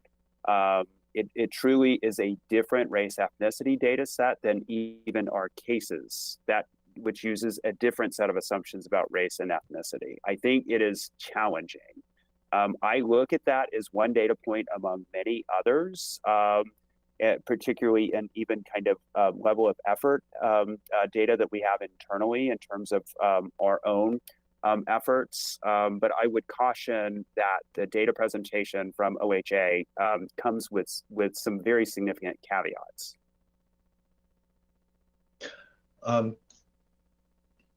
If there are no other comments or questions, there are none. Thank you both so very much, and have happy holidays. Commissioners, it's 10:30. We have a 10:30 time certain, and I know we have a lot of people waiting for that. I'm going to propose that we take care of the consent calendar, Mr. Mokraheisky, and then are we able to go to the 10:30 time certain? I think that's a great plan. Well, thank you. It's the first compliment I've ever gotten from this guy. I'm sorry. We are now on consent calendar. Chair Bernie. Yes, thank you, Vice Chair. Chair Bernie, I move the Tuesday, December 14th consent calendar. Is there a second? Chair, I just think we need to move out of our joint meeting into our regular meeting to do that. Oh, you've been waiting for this opportunity. Usually it's Commissioner Bozovich that checks me on that stuff. Thank you very much, Commissioner Buck. We are now adjourning the joint meeting of the Lane County Board of Public Health and the Lane County Commissioners. and we are resuming the meeting of the Lane County Board of Commissioners with great appreciation to Commissioner Buck and to Vice Chair Farr, who needs to restate the motion now. Having not received a second in the last meeting, in this new meeting, Chair Bernie, I move the December 14th consent calendar. Is there a second? I'll second it in this meeting. Yeah, thank you so much. Okay, the consent calendar for December 14th, 2021 has been moved by Vice Chair Farr, seconded by Commissioner Trieger. Is there discussion to the motion? Seeing and hearing none, I will call the question. All those in favor of approving the consent calendar, please signify by saying aye. Aye. Aye. Aye. Opposed? Let the record show the consent calendar was approved unanimously, 5 votes to 0. Thank you very much, Commissioner Farr and Commissioner Buck. Matt McCray, we are going, I hope you're flexible. We are going to need to move now to item 7B. We'll come back to you. 7B is a 10:30 time certain discussion in the matter of the Eugene Emerald's request for the Lane Events Center to be the location of a new baseball and multi-use community facility. And I believe with everyone here that we are leading off with Austin Ramirez. Is that correct? Correct. Thank you, Chair Bernie, Commissioners, for your time today. Joining me are quite the team of folks. We have Corey Buller, Dan Hurley, Alan Benavidez, General Manager of the M's, Chris Brum, Vice President and Deputy General Counsel at Major League Baseball, as well as the LEC Master Plan Consultant Team, which includes Brandon Dowling, Chip Overton, and Charles Johnson. So quite the group of folks to talk about what we feel is a very important item today. We're here to discuss the Emerald's request that the Lane Event Center be the location of a new baseball stadium and multi-use community facility. If you recall, in order to determine if this type of facility would be a positive addition to the LEC, the surrounding neighborhood, and also the broader community, staff incorporated this opportunity into the LEC master plan process. And so staff and consultants will update you on the findings so far. You'll also hear from Alan and Chris on why the M's need a new home and what happens if they're unable to move into a new facility. And it's important to note for this discussion, what we are talking about is a publicly owned multi-use facility at the Lane Event Center. And so where the M's are an anchor tenant, but ultimately a facility that serves a wide variety of community needs. And so you'll learn more about that vision and the opportunities there in the presentation today. But at this point, I'm going to hand things off to Corey to talk more about the master plan process. Yeah, thanks, Austin. Appreciate it. Thank you, Commissioners, Chair Bernie, for this opportunity. As you all remember, we've been working toward a master plan now for several years. We were set to move forward with that process well over a year ago. And unfortunately, the COVID pandemic hit. We decided to delay this project. We felt it was such an important process, and the involvement from everybody, including the public, was potentially limited due to the restrictions and conditions. So earlier this year, we went back out to RFP with the intention to select a group of consultants that would help guide us in making those decisions about our facilities and improvements for the next 20 to 25 years.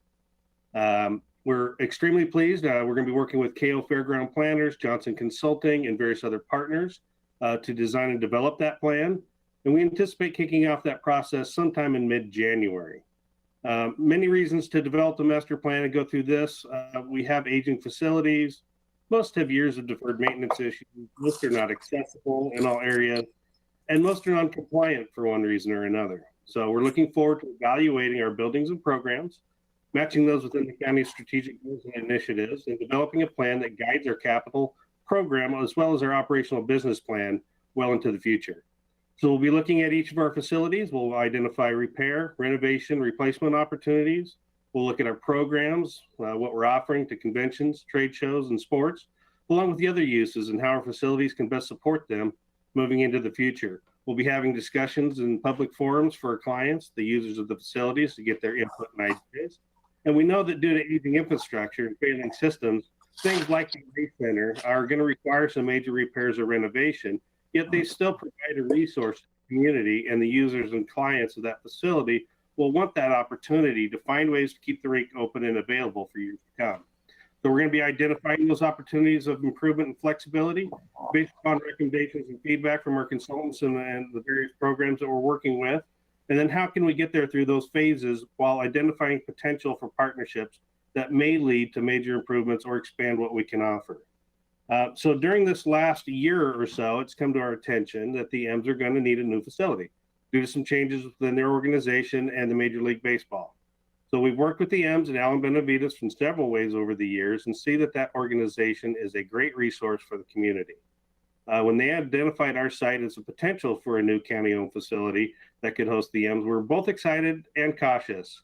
So with our master plan process beginning, it seemed like a natural fit to have our consultants look at this project and bring their expertise and knowledge to the table and review and help identify those opportunities and concerns, before we ever got too far down the road.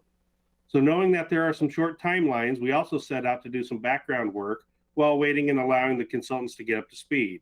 So we engaged in a random public survey before the Save the M's campaign started, and then followed that up with an open public survey afterward. While the random survey was generally supportive, those who responded to the public survey were very highly supportive in keeping the M's within our community and see that a multi-use county-owned facility at the fairgrounds as a desirable project. At the same time, I also engaged with the Jefferson Westside Neighborhood Association, which our facility and grounds reside in, helped facilitate a discussion about this potential project. Not only was the membership engaged, most were very supportive and saw this as an opportunity to revitalize the fairgrounds and the surrounding neighborhoods. So they've already helped identify some concerns, which is I expected, but they also helped identify some potential impacts that we can mitigate, knowing them ahead of time and in advance. So we're looking forward to working with them and to mitigate those issues if this project does move forward. In addition, we've looked at several locations within our footprint, and with some assumptions being made, it does look like a facility can fit without negatively impacting our other facilities or even the fair, and we're looking forward to discussing those other facilities through the rest of the master plan process and various other public engagements. So I could talk forever about most of this stuff, but we have a lot of people following, and I want to make sure that there's plenty of room for questions. So I'm going to introduce one of our consultants and let them take over the next portion. So with that, I'm going to give it over to Brandon Dowling from Johnson Consulting, and I'll let him introduce himself and the rest of the team as appropriate and they move forward. Chip Overton and Charles Johnson are on the line for questions if any of those come up later. So thank you very much. Thank you, Corey. I really appreciate the time. Good morning to the county commissioners.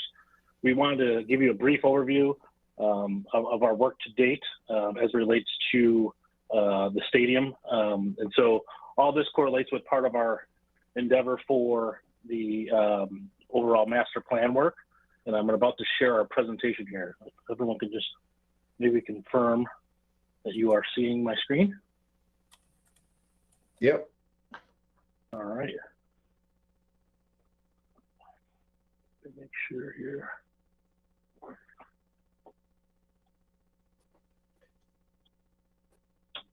I don't know if we're seeing the part of your screen you want us to see. Yeah, Brandon, we're seeing. Are you all seeing invite. my? Oh boy. We see your email now, Brandon, on the screen. There you go. There you go. Maximize it. How's this? Oh man. We're getting closer.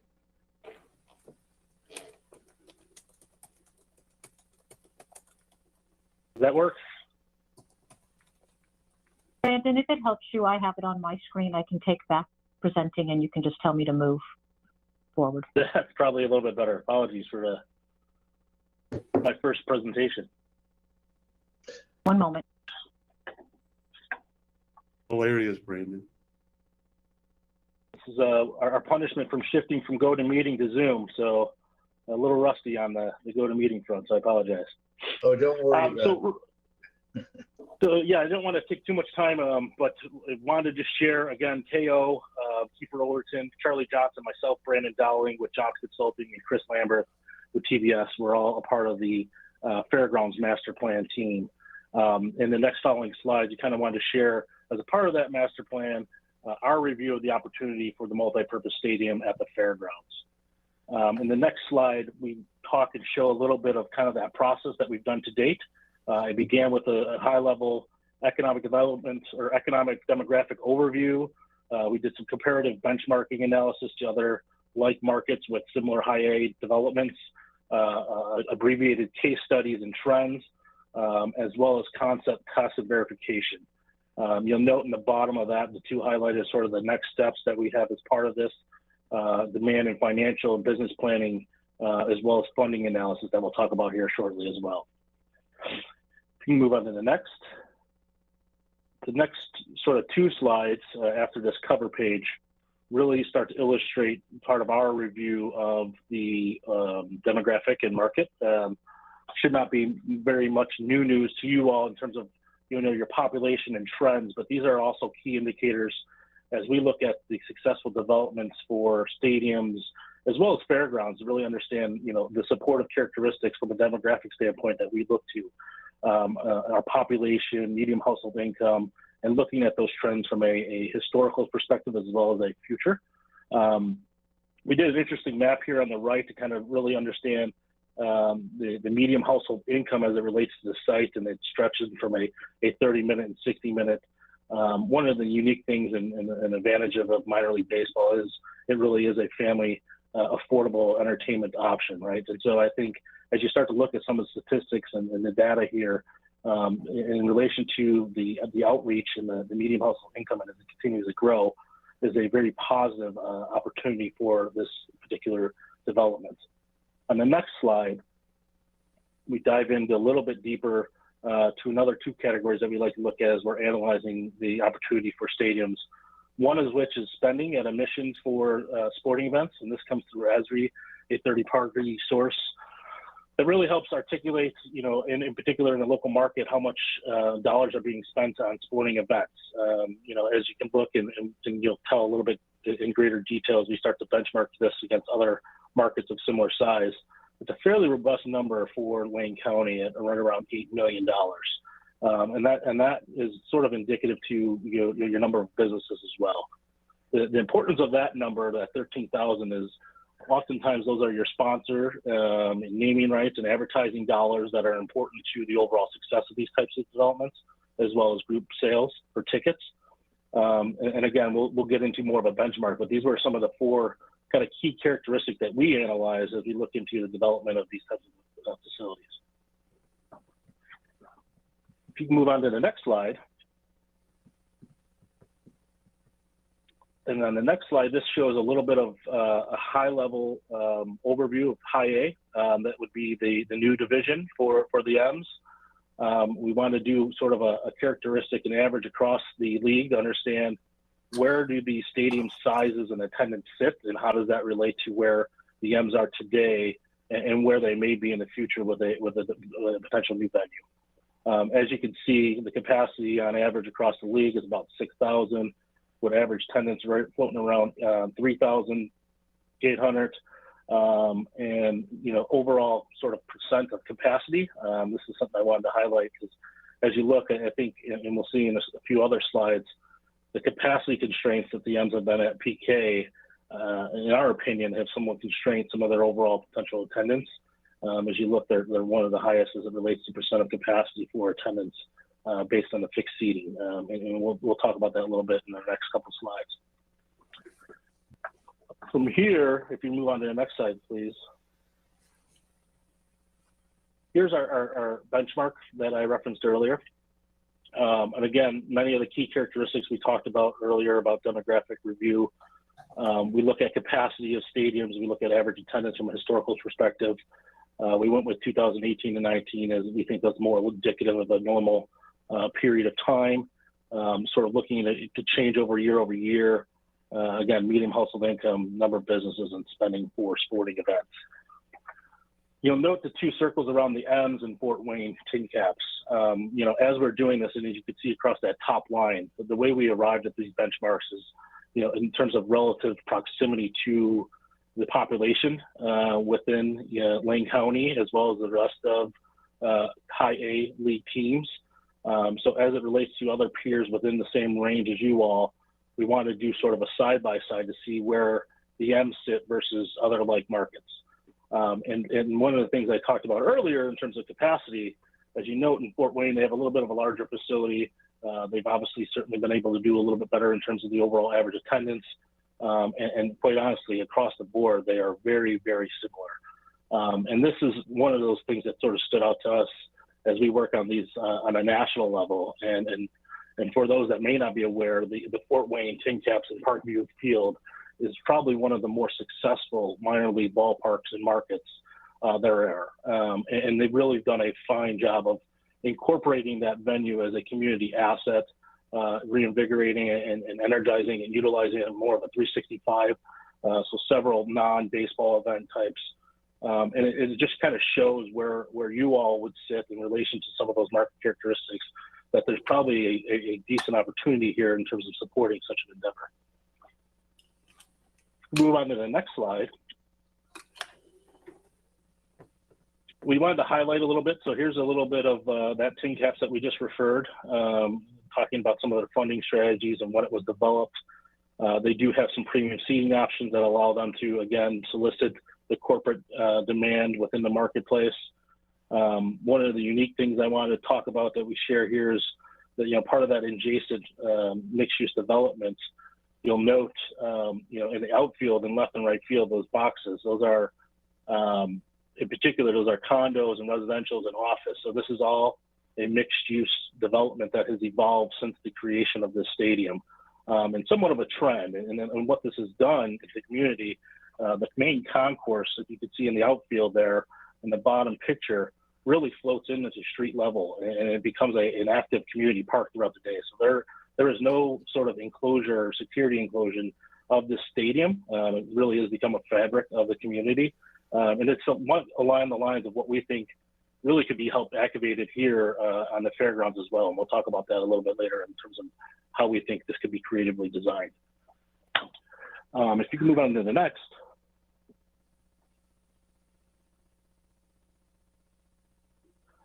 Next few slides, we jump into a little bit on trends in terms of stadium size, capacity, cost, as it relates to newer developments. And this is a snapshot of stadium developments since 2009 to present day, and the costs and associated fixed seats, as you can look at.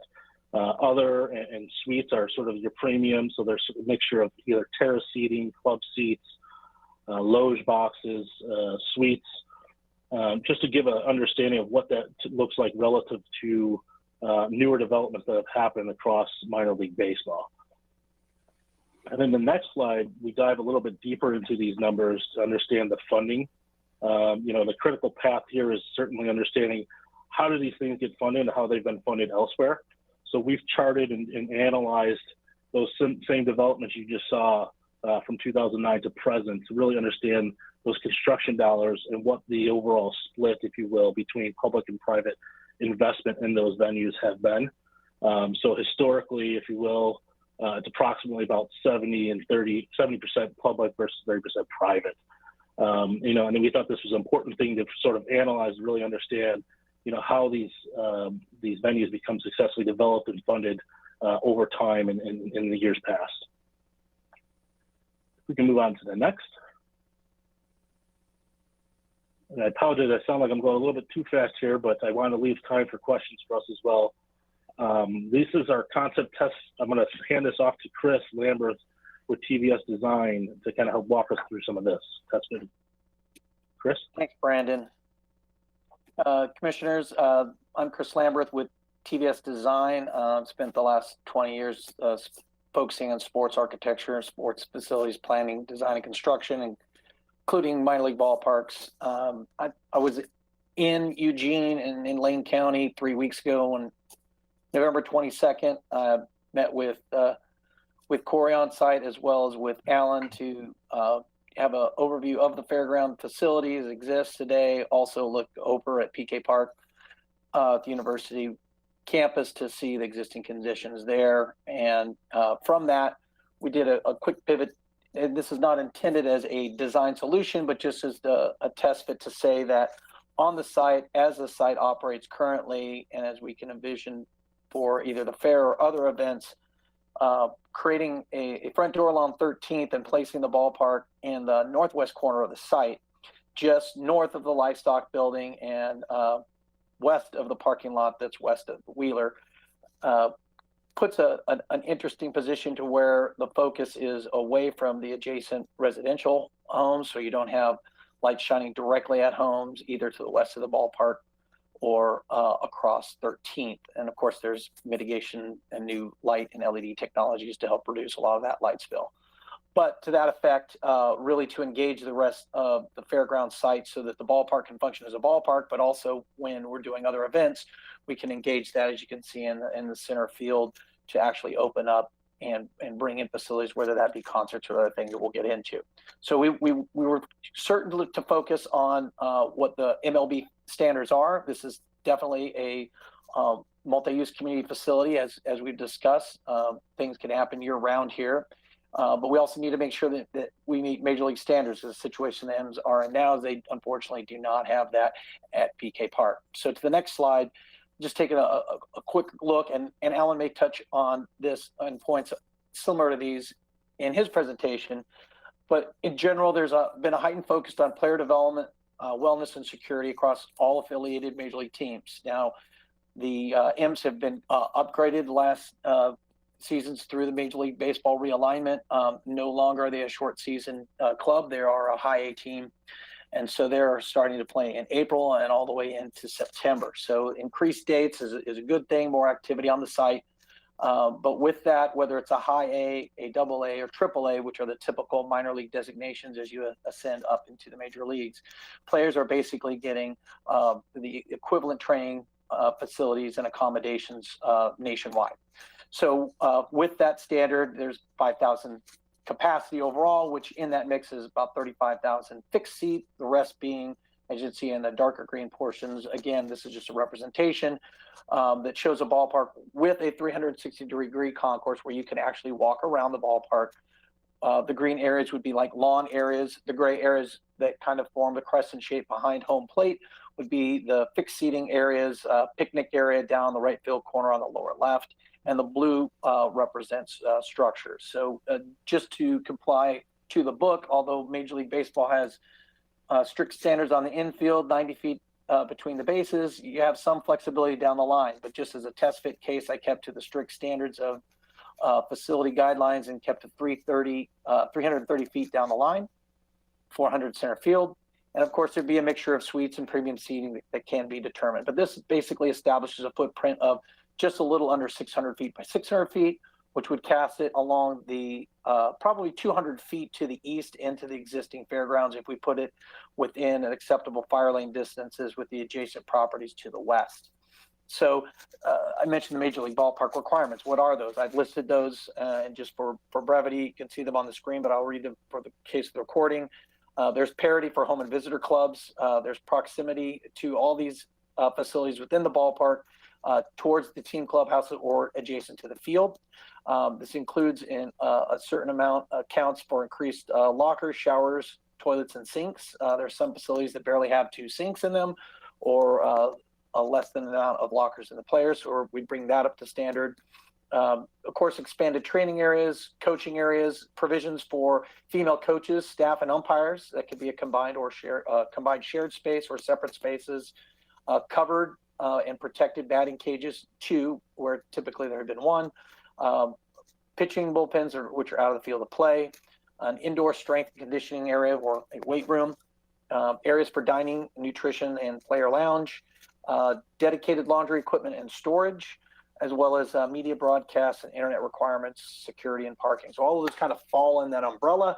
And with the test case, and have this footprint of approximately 550 by 595 feet, you can get all of those in very safely. So to the next slide, again, I'll be brief since Alan, I think, will be touching on this in his presentation. This, as a multi-use community-focused facility, outside of baseball and even some cases during the season, clearly in the summer during a fair, we can use this as a more permanent, secure venue for concerts and live shows, which would allow the Lane Event Center staff to have probably a higher level of acts with increased amount of attendance, with the ballpark easily being able to fit anywhere from 5,000 to 6,000 people in any configuration with a stage possibly in the outfield or infield. But dirt shows, golf bonanzas, high school and youth baseball tournaments, even batting cages can possibly use for for youth and community use. We configure the field for soccer or for football. You could do fun fairs and fright nights, a winter wonderland, which is very popular, and I just experienced that in Vegas. They do a spectacular one that draws 8,000 people a night for about 5 weeks during winter. Again, just kind of a walkthrough with lights and an ice skating rink. Beer and wine festivals, movie nights, of course, fireworks, Bark in the Park with pets. You potentially even have some community-facing food and beverage, such as either a tavern, coffee shop, what have you. And of course, for banquets, receptions, and meetings, which would help engage the site. So again, kind of doing a broad brush saying this does fit, meets the baseball needs, and can further serve the needs of the Lane Event Center and the Lane County community. If we can go on to the next slide, I think Chris did a good job of sort of recapping sort of why we think this could and what it could mean to the fairgrounds. Just briefly, I was remiss in sort of giving an overview of Johnson and our experience, but we do fairgrounds and stadiums on a national level. And so we certainly understand, and a lot of the work that we're working, in particular on fairgrounds and these master plans, is how do we better leverage this existing asset, whether that be city, county, or state, and get a more 365 utilization of that asset. And this is not the first in terms of potentially putting a professional stadium. Charlie and I are working in Santa Clara right now in an endeavor where they will be likely locating the San Jose training facility on the fairground site. And so, in terms of how that would mix and how that would work, we think there's a tremendous opportunity here in Lane County as it relates to the overall flexibility and really creating a multi-use, multi-purpose stadium for the community. Chris did a fine job of sort of jumping into some of those. I think, as I alluded to earlier, in terms of the design, we think, as it relates to that concession area and having a outward-facing, development, if you will, around the stadium could serve as more of that 365 and make the fairgrounds a place to be, on an everyday basis. And so that's really consistent with what we're seeing on a national level as well. And the next slide, we sort of wrap up our next steps. I alluded to this early on, and this is sort of what we envision in terms of the timeline. I'll give a little prelude in terms of the business model and funding analysis and pass it back off to Chris in terms of entitlements. But as we see this, a next step will likely be understanding of the business model and the funding analysis. So how would this be funded? And it's important to note sort of the timeline and the constraints as it relates to the overall development and the time it really does take to execute and develop that funding strategy. So we've outlaid 4 to 5 weeks for us to sort of get that study done, but we do think that ought to be a parallel path as we're working along that study to sort of execute, should this be something that we would like to move forward with here in Lane County. So we share that as some of our past experience in these types of developments. Chris, you want to talk about entitlement? Yeah, and I'll be real brief. I think that the EBS have done a good due diligence by retaining Kristen Taylor of TBG Architects in Eugene.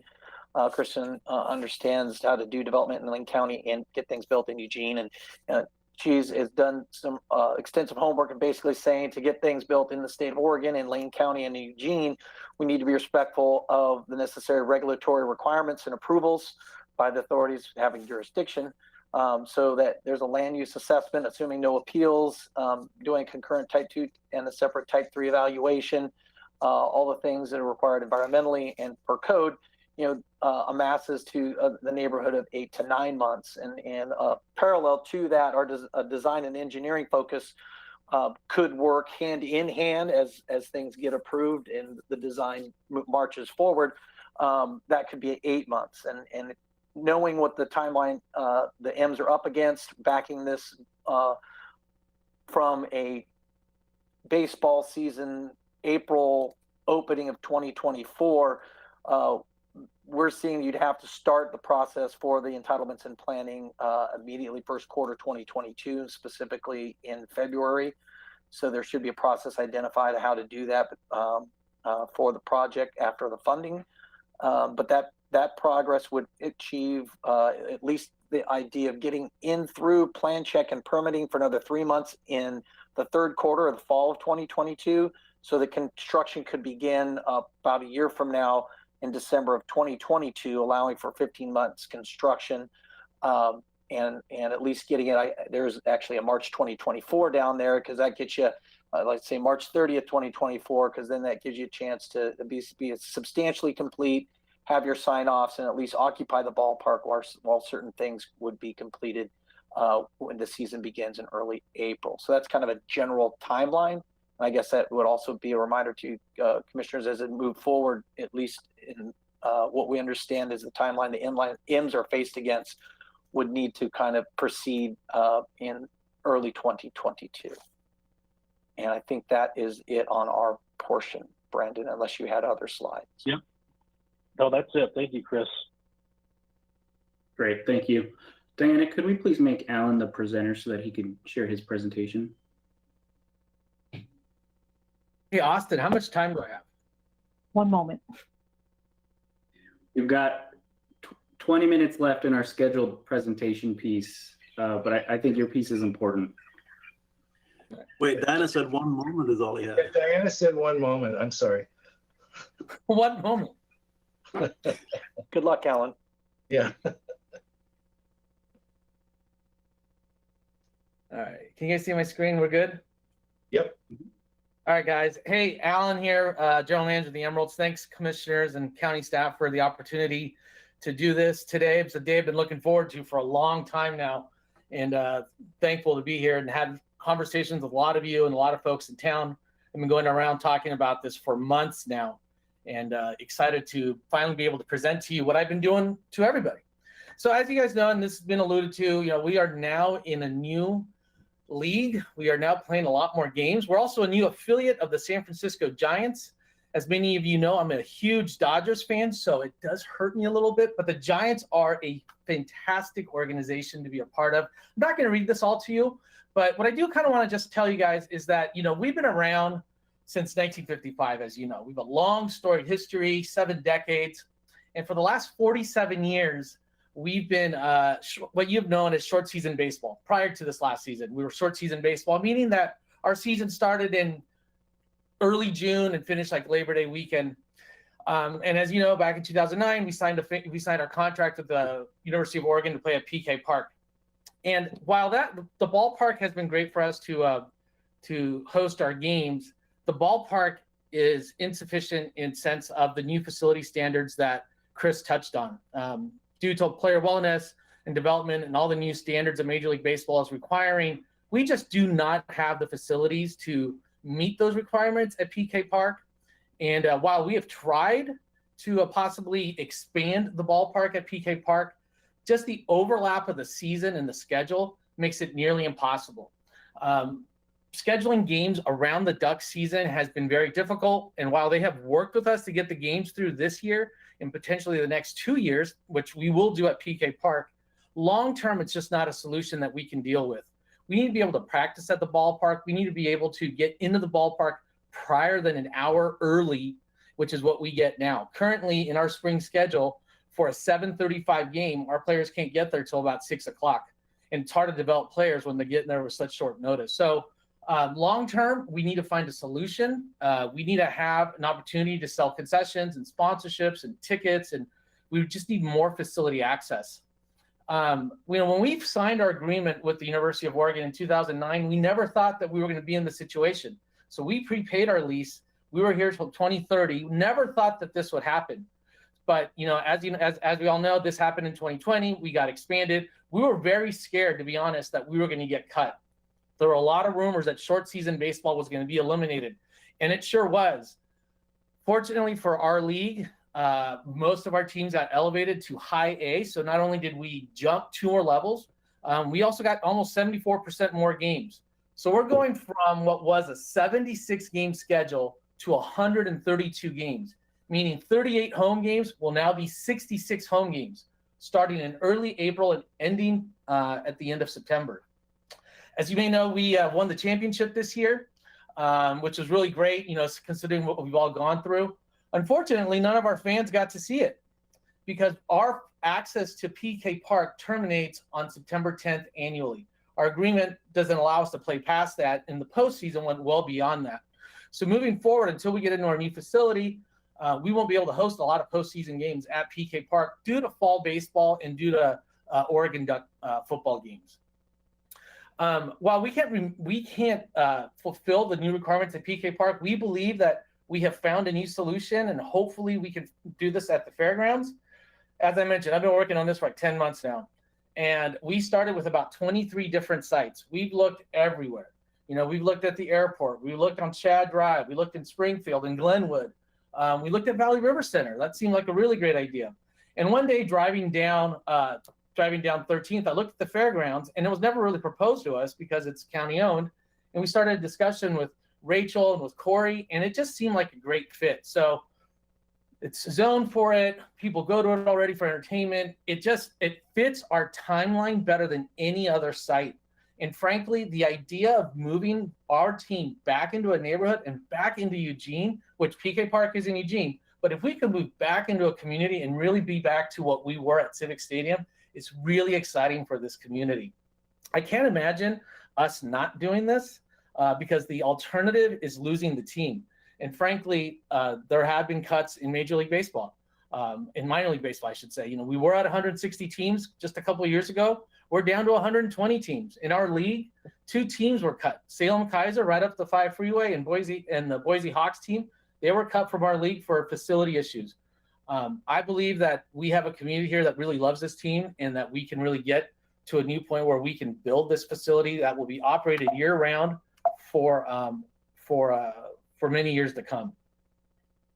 Our ownership group is well versed in managing teams. This is our group. This is Dave Elmore. He's the patriarch of our group.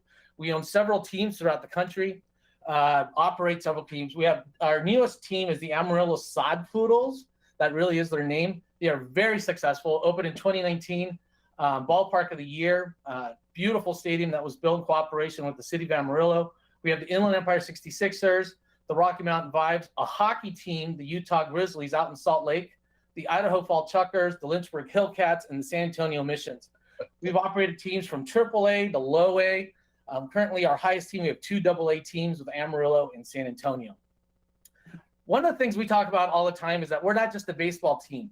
I think I'm probably the worst sports fan in the office. Why I'm a Dodger fan, I really focus on this team on being community focused. Honestly, it's something that I think works really well in minor league baseball.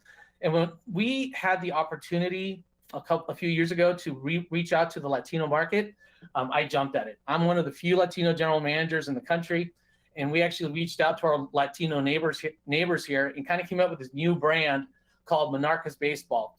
The logo I have on this shirt, it's the logo that our player here at Peterson Park is wearing. Monarcas Baseball, you may have seen it around town. It's our Latino brand. It's every Sunday we convert to the Monarcas de Eugene, and we do these awesome baseball clinics throughout the community. This is at Peterson Park. We actually are really trying to reach out to the Latino community and understanding that it's a fan base that we need to grow. It's a population that's growing very quickly here in the Northwest, and seeing the diversity between having half of our team be Latinos and only having less than 6% of our fan base be Latino, we understand that there's a gap that we need to bridge, and understand that we can do this through Monarcas Baseball. This brand was actually created with our Latinx partners. We had an idea of that minor league baseball gave us a couple ideas of what it should be. They gave us this idea of being like Los Leñadores, the lumberjacks, Los Aceraderos, the sawmillers. And none of those brands really resonated with us. So we reached out to the Latinx community, and they came up with Monarcas de Eugene. And the reason why we came up with Monarcas is that monarch butterflies are the symbols of dreamers. They wear them when they go to DACA demonstrations, and they're wanting, citizenry. They want their citizenry for the United States. They wear monarch wings. The monarch butterfly has the largest migratory pattern of any creature in the world, and we come from all over the world here. So the Monarcas de Eugene is very symbolic of our diversity here in this country, and it's become a very awesome brand for us to promote. Our history, we've been here since 1955. As everybody seems to remember, Mike Schmidt is our most famous player. He played here 50 years ago. People seem to think he was just here last year, but 50 years ago, Mike Schmidt wore his jersey with the Emerald, and we plan on retiring his number this next season. Hopefully we could be able to get Mr. Schmidt to come out do some autographs and pictures. It's been a while since he's been here, but people fondly remember him. We've won 7 Northwest League championships. Recently, we've won 3 championships in the last 5 seasons. And while baseball, minor league baseball isn't about everything on the field, it is baseball. We've put on a really successful program here the last, since we started here in 2010. Prior to 2016, it had been 42 years since we had won a championship. In an 18 league, you almost have to try not to win a championship in 42 years. But we've been able to be really successful here the last few years and won 3 titles in the last 5, just recently this past season. Our fans come from all over. Mostly we are a regional team. They're coming from Lane County, and mostly they're coming from Eugene and Springfield, 85% of them. But the other 50% coming from, Douglas, Roseburg, Florence, and Albany. Our total fans in 2019, which is the most comparable year, was 131,000 fans. In total attendance since 1955 for the Eugene Emeralds, it's been 8 million. As you can see here on this map, this is where our fans are coming from. They're coming from all over Lane County, and they're mostly, again, coming from Eugene, Springfield. But we do draw regionally from all over Lane County. And what's interesting is what we're really excited about is being able to host a lot more events just within, not just in that 3-month window. We're really excited to see what the potential, to what Chris was saying, is going to be when we get to host events year round. Again, I mentioned the community. One of the things I'm most proud about is being able to have saved the Boys and Girls Club back in 2011. I'm still a sitting board member at the Boys and Girls Club. And in 2011, we famously had to close our doors because funding just stopped. We rolled up our sleeves with a few of the remaining board members and we reorganized the club. And today it is just a resounding success and we're bursting at the seams. We host an annual dinner at the ballpark on the field called Field of Dreams. That's what this image is here. We raised about $120,000 for the club at this event. You can see Mr. Sid Voorhees, he's our master of ceremonies, and Mr. Matt Hogan up there. But not only with this event, but we do, Relay for Life. We've done American Cancer Society events. We've done relief nursery events. We've done scouting events. We do a ton of events at the ballpark just within that short 3-month window. We also work with the Eugene Police Department this past year. We felt it was really important to have a conversation with our police, understand that we're in a weird situation, and we did National Night Out with Chief Skinner and had a really successful program with our fans and our local police department. Our staff does over 600 hours of community service with our players and our mascot probably being our most famous ambassador for the team, Sluggo. What we're hoping you guys will embrace and what we really want to see for this community is what we're calling New Civic Stadium. We'd love to bring the ballpark back into the community. Now, we've touched on, the ballpark, the multi-use facility is probably in that $45 million range. Talking about bringing an economic output in the build of about 76 million. It's going to take about 28 million in labor income. Once we're operating, our economic output is going to spur a ton of dynamic growth. We're expecting to do about 32 million in economic output with the new facility. How do we get there? And we're going to get there through those 120 events that Chris touched on. It's 66 home games. It's going to be concerts, 8 to 10 concerts, high school graduations. We've spoken to OSAA about doing 4A, 5A, 6A championships at the new stadium. They've kind of been in flux as where they host those. We'd love to bring those regional events to Eugene and host those baseball games here. I've spoken with Coach Josh over at LCC about hosting games at the new facility, and they would love to have a place to play games as well. We touched on, haunted stadium events that we've done at other facilities. When I was in Lake Elsinore, we did haunted stadium the whole month of October, turned that into a maze, made it a fundraiser for a local nonprofit in town, and would love to do some more Christmas events. One of the things that we'd really love to do is to see how we can bring the rodeo back into town. Depending on the surface and how we can protect it, there are a lot of ballparks that just bring in a bunch of dirt and do the rodeo. And I know the rodeo used to be held at the fairgrounds. Would love to see if we can bring that there. Another really important piece to talk about is resiliency, I believe. Having a ballpark or a facility like this in the middle of town is really going to add to the benefits to our community. When I worked in Lake Elsinore, during the huge fires down in Fallbrook, we housed over 200 people at the ballpark. We were able to use the ballpark with cots and food and medical supplies And we actually utilized all the locker rooms for bathrooms and showers. We utilized our concession stands to feed folks. We really stepped up to really do some of that stuff. And we did some of that stuff here recently during the holiday farm fire. We weren't able to use the ballpark, but we used our staff and our resources to work with 4 different hotels to create distribution centers for folks that were staying at the Valley River Inn, the Graduate, the Marriott, and I think you said the one other one. Sorry, excuse me. But we did that for 2 months. Provided lunch, breakfast, and dinner for 2 months, and had a huge distribution center for folks so that they would be able to kind of get through their through their day while they were going through some pretty nasty stuff. Chris touched on the Las Vegas ballpark. This is a new ballpark. This is their Christmas Wonderland, if you see up in the top right. They convert the whole ballpark inside to a maze. They have Santa out there. They have reindeer. They have a Christmas like shopping center. They have an ice rink in the middle of the field. These are things that we want to do at a new facility where we can operate this ballpark year round. We would like to host corporate meetings at the ballpark in the banquet space. And I talked about the high school games already. On the bottom right here is a concert that we did back in 2017. That's 9,500 people utilizing the stage out in center field. We are anticipating the new ballpark to host about 6,000 for a ball game and about 12,000 for a concert. Again, another thing that we're really proud of is, again, more community stuff. These are a couple players. We were the first team in minor league baseball, actually professional baseball, to wear Pride jerseys. These are a couple of players. We actually wore the jerseys for the game. Teams have done Pride stuff in the past, but to actually wear the jerseys for a game, we were the first team to do it. And the San Francisco Giants were the first MLB team to do it this year. We did it in 19 and we did it in 21, and we will do it again in 22. We've had over 280 different groups come out to the ballpark. We host, we're that summer destination. We're that like tradition that people have been doing for decades.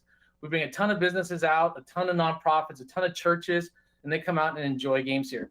We anticipate to double that type of business moving into a ballpark and upping our fans up to over 250,000, up from the 131,000. I believe that's a conservative number, but at 250,000, I believe that we will be absolutely crushing the season at the new ballpark. One of the things that we understand is that the stadium is going to have upkeep. People are going to, who's going to upkeep this thing? Once we figure out the financing to build the ballpark, we really want to instill some sort of like capital fund that's funded through like a ticket fee or some sort of funding source where we understand and we can kind of plan on doing upgrades at the ballpark, because we understand that the video board is going to go out in 10 years. We understand that seats are going to fade in 12 years. We understand that all kinds of improvements are going to be needed over a certain course of period. But if we can kind of put in a fee into our ticket sales and we can bank on that for upkeep, we don't have to keep going back to the county or the state for more money to fix stuff. We can plan on that stuff, and that's how a lot of ballparks are doing that across the country. Here's the analysis that we've kind of come through with Eco Northwest. In 2019, our economic output was about 8.87 million. We did about 112 full-year equivalent jobs with about 2.5 million in labor income. I said that's going to quadruple in the new stadium to 32 million with 291 full-year equivalent jobs. Those full-year equivalent jobs are jobs that are for our retired folks. They're for teachers. They're first-year jobs for students and teenagers. It's supplemental income for sure, but it's income that people really enjoy having. And we have a lot of returning employees. We barely churn any employees. We have employees that come back year after year. And at the new ballpark, we understand that we're going to need a lot more of them. Our hotel impact will be great. We do about 3,300 rooms in 2019, and that's going to jump to an estimated almost 21,000 rooms with the new ballpark, with all the new events, all the new concerts, and the games that we'll be doing at the new facility. What I'm asking you folks and the commissioners and our local citizenry is that we're really hoping to kind of think big here, right? We would really love to create a regional entertainment destination, one that families that have enjoyed M's games for decades, and would love to see that continue with not only more baseball games, but also more events. We believe that this is a community that loves our team and loves to see the stuff that we've been doing to grow our community and engage in a conversation of positivity. And would love to see your support and hopefully get a stadium built by April of 2024. So I think that's all I've got. And I would love to take questions. I cut some stuff out, but that's 18 minutes. Sorry. Oh. Thanks, Alan. Chris, did you want to add anything to the conversation? Chris Brum. Sure. I'll kind of be brief. My name is Chris Brum. I've been working here at Major League Baseball for about 15 years. And over the last year, as part of my new responsibilities here, I've overseen governance issues, ownership issues, kind of administration for the new professional development leagues. And I just want to say, kind of from our perspective, we're incredibly supportive of this effort. I think kind of Eugene is a unique situation in that the current ballpark not only has certain deficiencies that are not going to meet our standards, and our standards are scheduled to kick in 2023. So really important for us to see kind of communities put themselves in a position to come up with solutions to maintain minor league baseball in those communities. And we are very supportive of Eugene, as I think Alan and others have referenced. They do a great job. The M's have a great, kind of fan following, and that's all very important to us. But we, really do need to see a path forward, from a player development perspective. I'm joined here by Mike LaCasa, who'll say a few words and give you a little bit of background of why player development is important to us. But really kind of, and this was touched on, the scheduling concerns from our perspective. I mean, we were very happy to see and give the M's the opportunity to become a full season team. But we from our perspective in terms of scheduling games, the fact that they've run into difficulties with the University of Oregon, obviously no one foresaw this, as people alluded to, but that's kind of an untenable situation that we need to find a solution for. But based on my experience of seeing other communities across the country really look to turn to kind of multi-purpose venues, those are very successful. And from our perspective, it's great. We think that baseball can serve as an anchor, providing 60, 70 home dates of baseball games, but then also kind of be an anchor for other community events that everyone has touched on.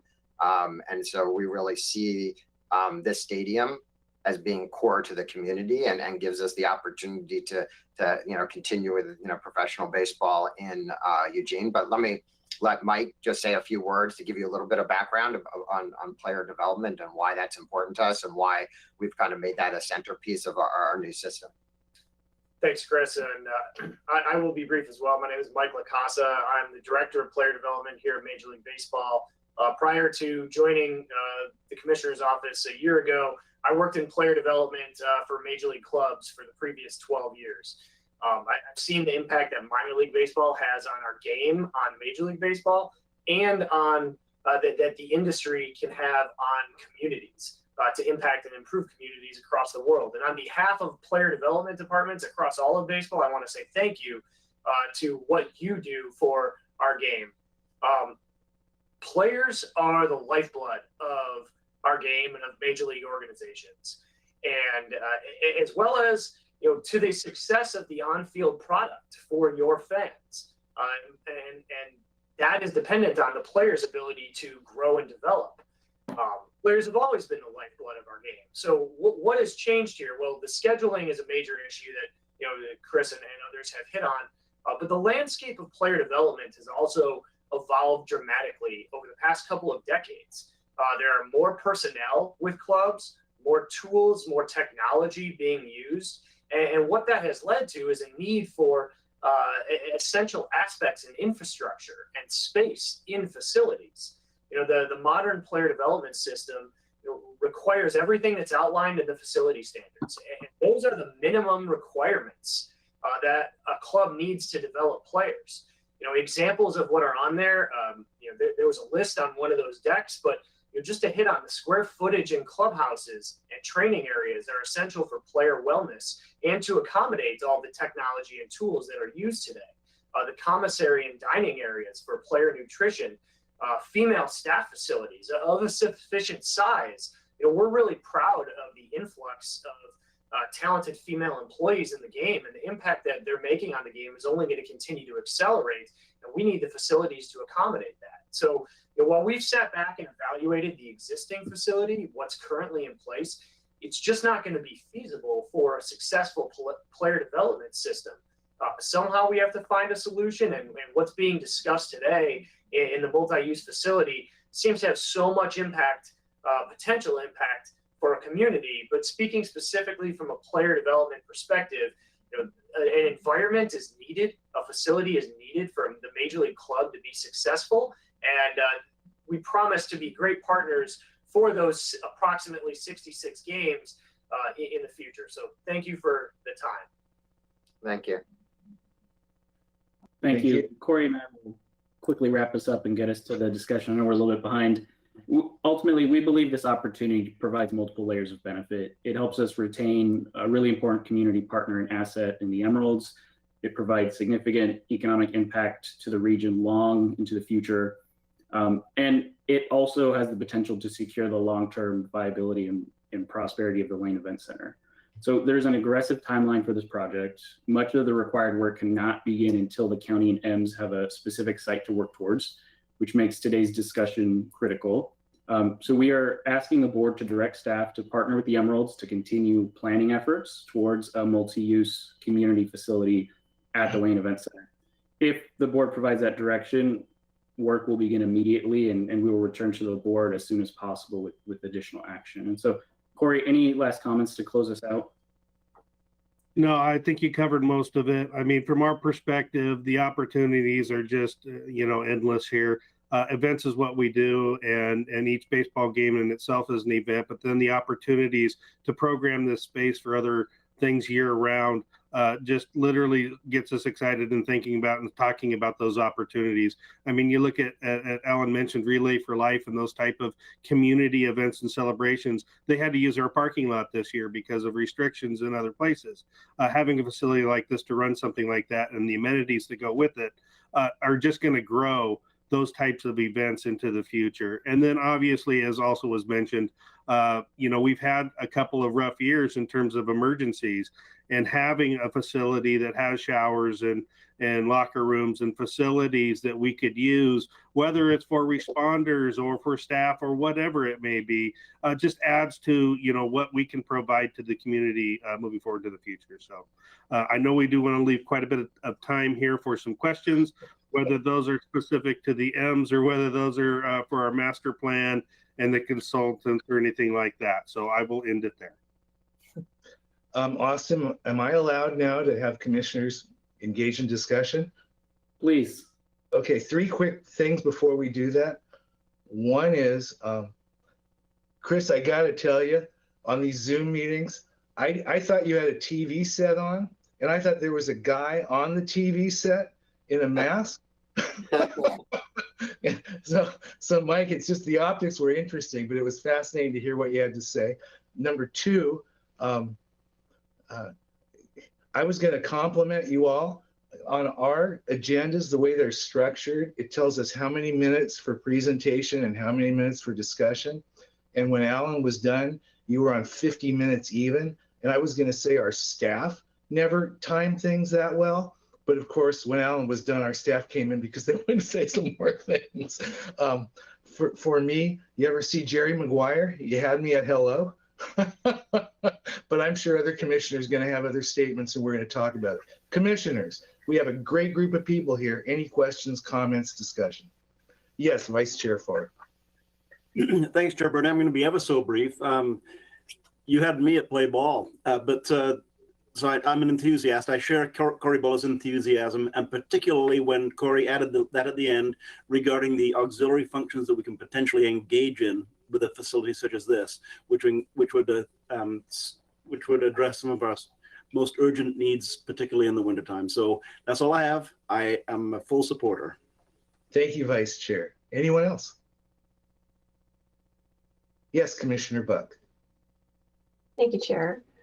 I don't think there's really any lack of enthusiasm. We have literally received hundreds and hundreds of emails, calls, and discussions in support of having you there at the fairgrounds. And we have always had a lack of investment in the fairgrounds. It seems to be the last thing that gets resources after all the other things on our to-do list that the community needs, and really needs it needed some catalyst like this in order to infuse it with the funds that it really needs to make it what it could potentially be for our city and our county. And for that reason, I too am completely enthusiastic. However, I do have a question. I think it's a pretty poignant question. I know that the team comes with 10 million, and it has been presented that this is a $45 million project. So how do we plan to fill that very large gap in funding? A great question. It's the first thing on our collective agenda, assuming the board gives us direction to move forward. We will have to explore every possible funding source, whether it's new revenue, existing revenue, state funds, federal funds. As we all know, there is more dollars than ever coming through our state and federal partners. And so that really is, I think, the biggest question for all of us and the first thing to really dig into. I'm sure there are others here who could add to that as well.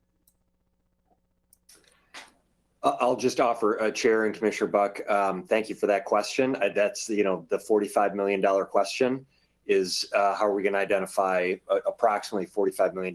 And there's a lot of work. I thought the team did a great job of identifying, in the various presentations, the timeline that we have in front of us. It's really tight. And you see about, around 2 months is estimated for sort of the financial analysis and funding discussions. Austin's right that it's going to require a mix likely a mix of existing and new revenue. It's going to require community partners. This will not be a project that Lane County is going to be able to finance alone. So we're going to need partners in the community to support that. State funding and both public and private sector contributions are going to be required. So we have a lot of work to do on that. And as Austin said, that's really the next big effort and test for moving forward. And what we wanted to do today was report to you on where we're at, give you a better handle on the feasibility of this concept and what it could look like. And we want to know if we have your support to continue to advance this as aggressively as possible, understanding that there will be additional decisions that the board will need to contemplate as we move forward. Commissioner Buck, I think in layman's terms, that means we don't know. We just want to work together and figure it out as quick as we can. I'm sorry, Steve. I had to do that. Any other comments on that question or any questions from commissioners? Yes, Commissioner Bozovich. So I'll just state up front that I support directing staff to move ahead with exploring this. Big fan of the idea. I think it could be really beneficial to the events center in the long run. Having done the civil engineering for the Bowie Bay Sox AA team in Maryland when I was doing engineering back there, and gone to Frederick Keys games because it was the same ownership. The Bay Sox temporarily played in Memorial Stadium for a while, and I actually got to go to a game there and visit them in their locker room and stand in the same locker room that Brooks Robinson, Frank Robinson, Jim Palmer, and various other people all visited. So longtime fan. And I just want to say that I think it would be great for the community if we can get this to work. The devil will be in the details, and Commissioner Buck asked the right questions, how we're going to finance this. And we've got a couple months to figure that out. It's going to be fun. I can imagine it may be a little bit of an effort up in the short session this spring. Yeah. Thank you, Commissioner. Yes, Commissioner Trieger. Thank you, Chair. Thank you, everyone, for this great presentation. And as most folks have said in this most recent round, what we're really talking about here is a commitment to directing staff to take the next steps. As Alan mentioned, he's been working at this for 10 months. He's had numerous meetings. I've had conversations with him, with Austin, with other folks in the community. So it feels like this is well on its way. But really what we're asking to do today is take really actually the first step with all of that other pre-work behind it. And I am fully supportive of directing staff because there is so much energy and enthusiasm and opportunity, but we don't really know what's viable unless and until we give staff that direction. So I absolutely want to do that. In some of my conversations about this project in the community, I've been thinking, I imagine, because I think it was a good 15 years before I came to Eugene, that we're going to embark on some similar conversations to what happened when the Halt Center was built by the city of Eugene, by a local government, where, you know, with all the issues that are facing us today, what are we doing building a fancy theater when in fact what we were doing was creating a real sort of crown jewel centerpiece that both attracts regional and even national acts, but also provides a real home base for our homegrown symphony ballet orchestra, and also has become a real community-centered facility that gets used for a number of other events and activities. So not a perfect parallel, but I think there maybe are some opportunities to learn from that and look forward to what this could bring to our community more broadly than what we sort of imagine right in this moment in time. I have lots of questions, but I will save them to ask them or help Austin and Alan to frame them to move forward with the conversations. I do think because of the aggressive timeline, it also requires that we really accelerate our information gathering about the property overall, as this, you know, we're doing this a little out of order because of the timeline and the time crunch the M's are under. Ideally, we'd be doing this in the context of our fuller long-range plan for the fairgrounds. So we'll really want to see us accelerate some of that to make sure that we're not cutting ourselves off at the knees with anything if we move forward on one aspect in light of the other. And that we ensure whatever we do, you know, we're building value into every step and shaping sort of a vision writ large for the property, for the neighborhood, and for this project. So again, I'm fully supportive of taking this next step. And I will just say, think of many, not everyone on this call. I'm not a baseball fan. I'm not anti-baseball, but the reason I support this is because of the community-centeredness that the M's have brought.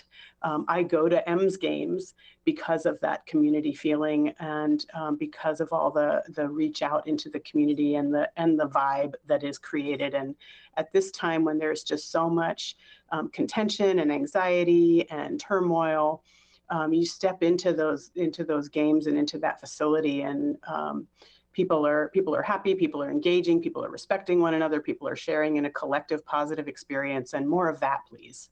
So that's where I'm at this moment. Looking at the time, as I said, there's probably maybe another round or more information from staff. I do have lots of specific thoughts and questions to shape the conversation moving forward, but I know what we're being asked to do today is pave the way to have those conversations. So I'm in. Thank you very much, Commissioner.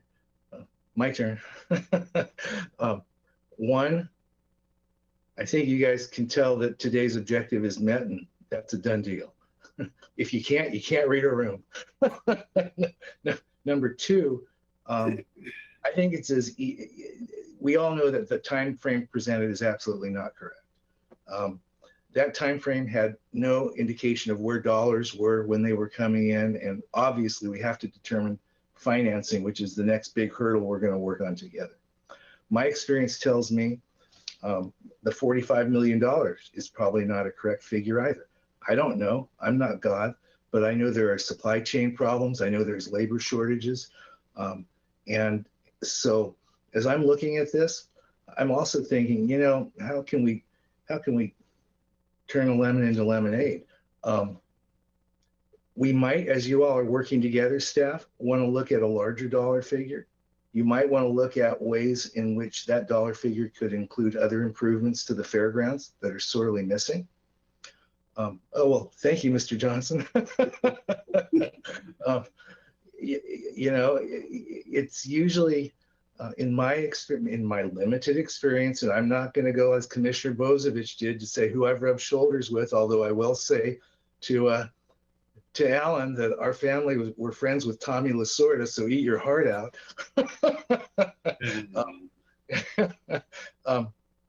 That it was as easy to get financing for a small apartment complex when I was developing those as it was for a large one.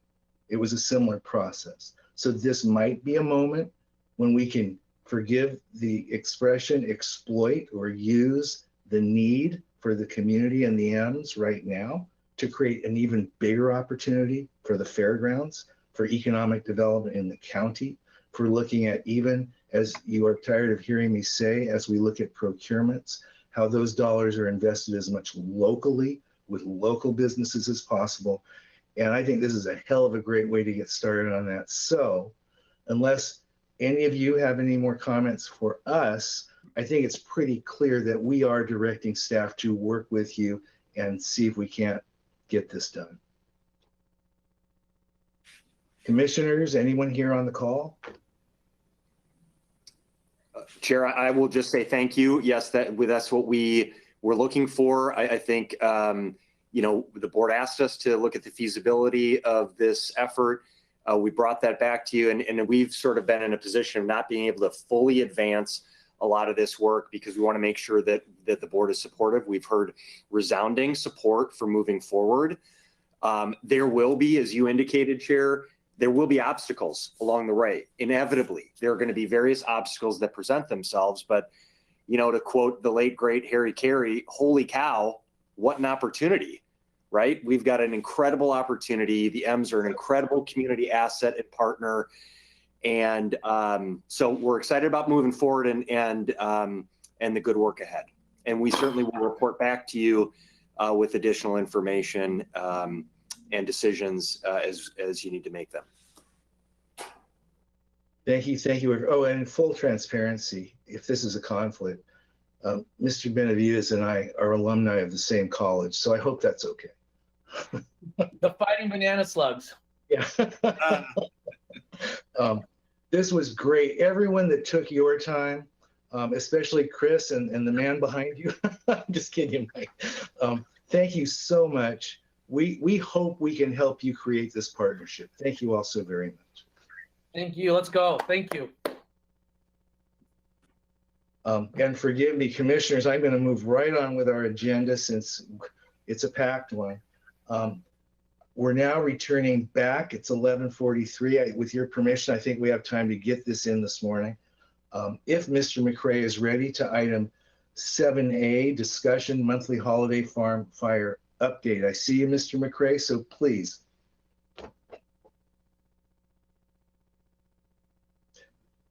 That's a cue for you to begin the presentation, sir.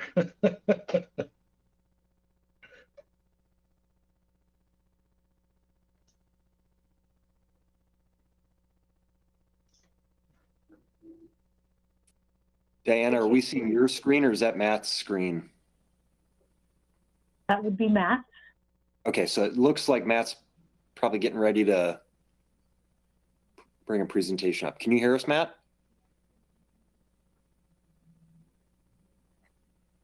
We cannot hear you, Matt.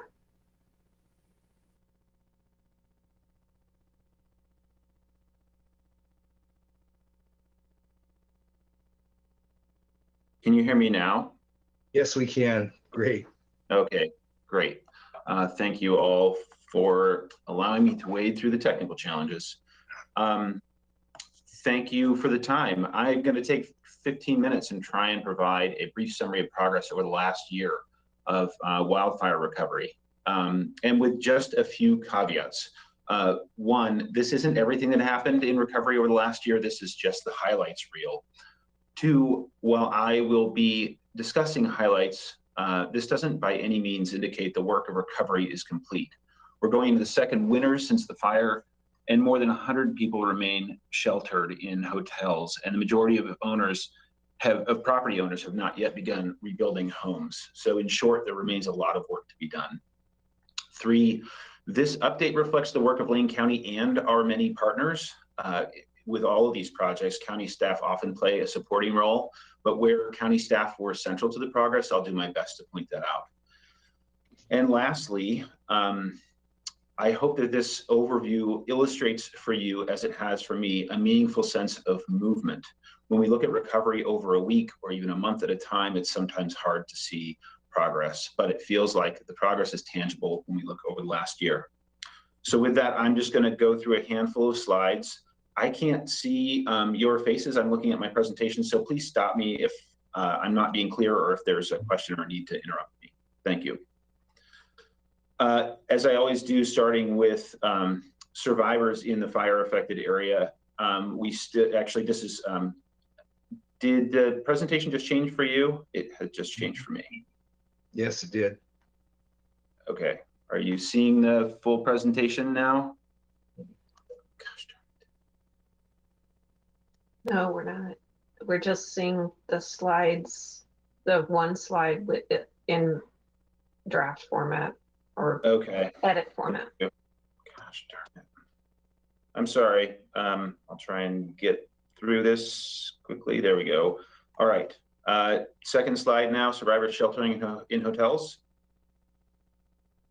Got it. Okay. So we're seeing the number of survivors who are sheltering in hotels kind of flat in December now. 135 is the last count. So we still have a significant population who are in that situation. When we look at landfill debris, the landfilling of debris is pretty well done at this point, with a total of over 45,000 tons of ash and debris landfilled. And then just a few points on LMD staffing and permits. You all dedicated resources and a commitment to hire additional staff. And in doing so, we hired 2 planners, 2 land management techs, an environmental health staff person, an office assistant, and a permit navigator, which really has changed the dynamic in terms of the permitting issues that we were having. So thank you to you all for making that really progressive decision there.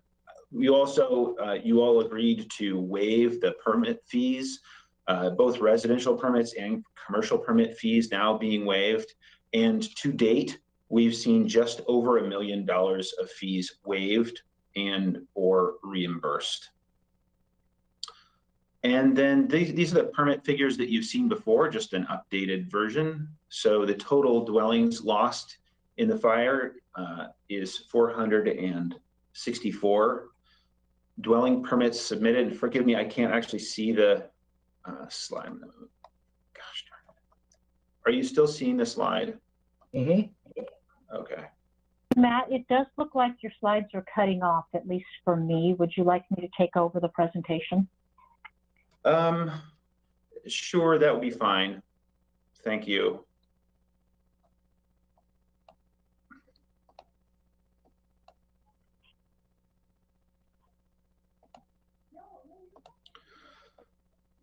All right, so you're on the dwelling permits submitted, 182. If you can go forward, Diane. Here, just tell me when. Go ahead.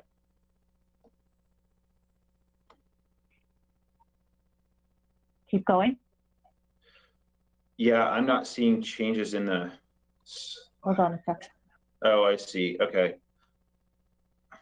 I'm sorry, commissioners. Now I have a better view. Diana, if you could go back one slide. And one more.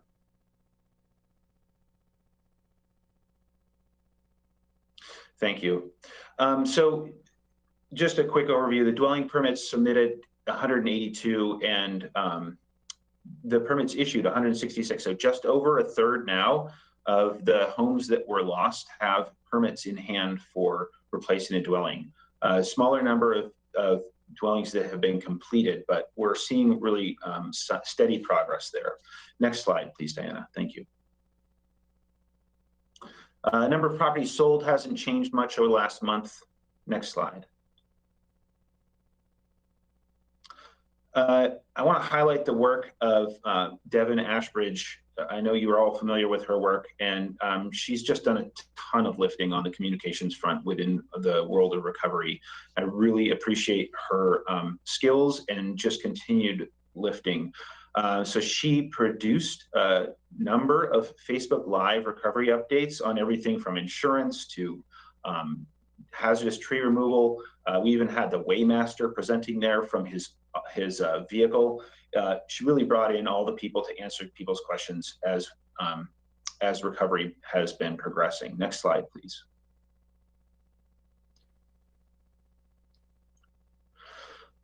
Devin also led the charge on providing email updates for those who subscribed for those. 49 email newsletters sent at this point. And then the whole team really did a significant lifting for staffing public forums. We had 7 public forums, a few of those virtual, several in person, and to try and make sure that folks who are working on recovery had the information they need. Next slide.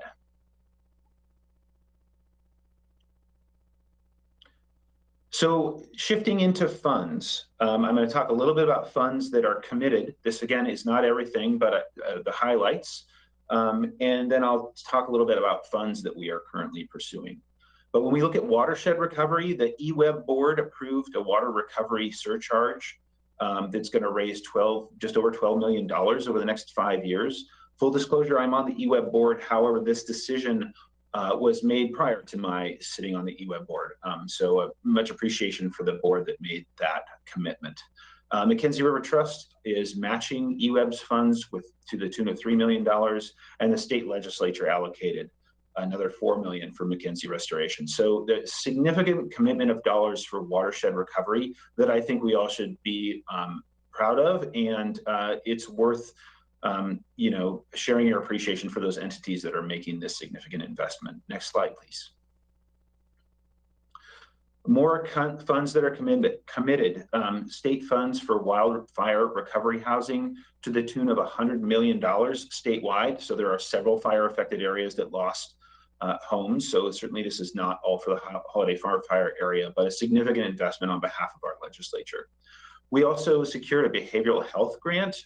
Shout out to Lucy Zamorelli, who really did the lifting to put that grant together and to manage that grant and provide additional mental health services in the fire affected area in partnership with Whitebird. We also have a municipal wildfire assistance program. This is state funding that covers 3 county staff, my position included, as well as 2 positions at Dev Northwest for disaster recovery navigation. And then another state allocation of $755,000 for Lane County building and planning departments. Next slide, please. My point here, the commitment to recovery, the funding commitment is coming from many places, and it's significant. So these are legislative allocations. You've all seen these numbers before. I'm just trying to put them all in one place so you can see the size of the investment and the commitment that's been made over the course of this past year. So I'm not going to read through all of those, but I will call out the drinking water and wastewater system replacements to the tune of $15 million. Much of that will go for Blue River wastewater and drinking water systems, but some of that will also be spread across the fire affected area for wastewater septic improvements across the entire affected area. Next slide, please. More funds committed. You all just saw this recently, reimbursement for lost property tax revenue coming from the state that's going to help make these entities whole and help them through a challenging recovery process. Next slide, please. More funds committed. The Oregon Department of Energy is going to be administering a legislative allocation for energy efficiency for fire affected areas to the tune of $10 million statewide. The Oregon Building Codes Division, another $10 million for fire hardening replacement structures in the fire affected areas, the tune of $10 million statewide. The big one here, community development block grants for disaster recovery. I believe you're all aware of this, to the tune of $422 million statewide. As you all know, that includes a significant amount of both applying, but also tracking, documenting, managing, and reporting to manage those funds. And so thank you all for your approval of that additional position in recovery that can help us make that happen. There are a lot of dollars on the table. That's just one piece of it, and it's really important that we have that additional capacity. So thank you. And then I want to give a shout out to Danielle Bautista and Laurel O'Rourke, who have taken a significant chunk of funds, the tune of $2 million, just over $2 million. And they've developed a program to help people remain in housing and help people get in housing. And what's important about this program is that they took what they were hearing from fire survivors directly about what people were needing. And there is a relatively significant amount of rental assistance available. But what's missing is the funding for first and last rent, for damage deposits, for those little fees that that provide barriers to getting into housing, and sometimes are what ends up pushing people out of housing. So I really appreciate the work that those two have done, and the work that the rest of the staff have done to figure out exactly where that program lives and how to administer that program. It is going to make a big difference once we have that rolling. Next slide, please. And just a handful of the funding requests in the works. So we are applying for FEMA hazard mitigation grant funds for the Mackenzie River Community School to do building improvements.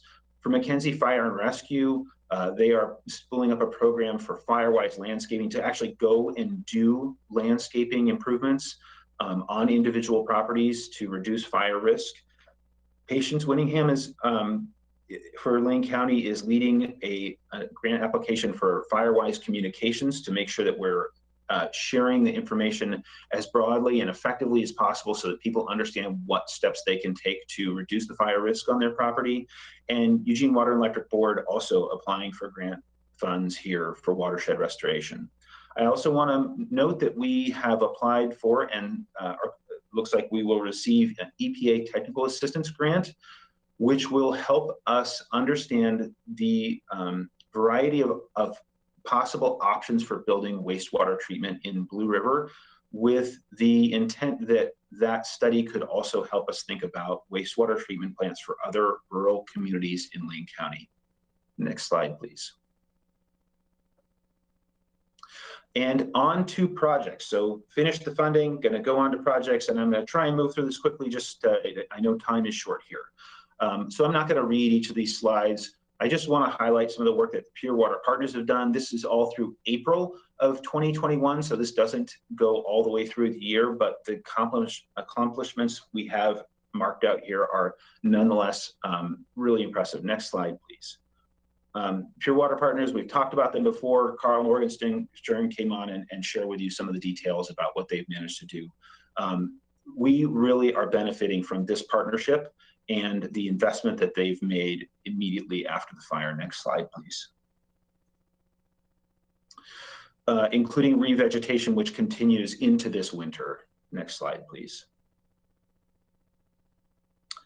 A couple other accomplishments. This FEMA direct housing mission would not have happened without the leadership from Lane County and Commissioner Buck especially. And it's there, and it's housing people. We have people now living up in the wildfire affected area and able to carry on some semblance of normalcy because these buildings are in place. I know I've briefed you on this. My point here is that there is so much that's happened over the last year in recovery. We really have made some progress. Next slide, please. Hazard tree removal. Somewhere on the order of about 35,000 hazard trees removed from just along Highway 126 alone. Next slide, please. And of course, that was managed by ODOT, who are funded by FEMA, managed by ODOT, who hired a contractor, who hired subcontractors. It was a huge effort. Lane County had some effort in, playing a supporting role, but that was ODOT leading the charge for sure. Same on ash and debris removal. I gave statistic at the beginning, but really we've wrapped up ash and debris removal over the course of the year of recovery. Next slide. And then have to hand it to the team at Homes for Good, who purchased this hotel and has turned it into sheltering. This is where some of our survivors are living. Bridges on Broadway. Next slide, please. And again, Homes for Good leading here. They have now, as you know, purchased Lazy Days property as well as a 5-acre parcel in Blue River. This is a photo from above looking down at Lazy Days, which is now slated for redevelopment of permanent affordable housing. Next slide, please. And if you can just advance it, hopefully there's one more piece that will jump on there. Nope, if you can go back, sorry. Thanks so much. The piece missing here is the Camp Noah. So this is a flyer for Camp Noah, which was spearheaded by the long-term recovery group, as well as Lucy Zamorelli here working at Lane County, who really leaned in to make this project happen. It was a summer camp and focused on youth who had been through the wildfires to help them manage and deal with some of the challenges that come with a summer after fire. It was well attended and really served our community in a way that I think is unconventional for bringing behavioral health support to a community. Next slide, please. And a few projects in the works. We heard just last month from Carmen Four about Oregon Solutions, which will bring some strategic collaborative problem solving to our area. That's in the works with Commissioner Buck co-leading that effort.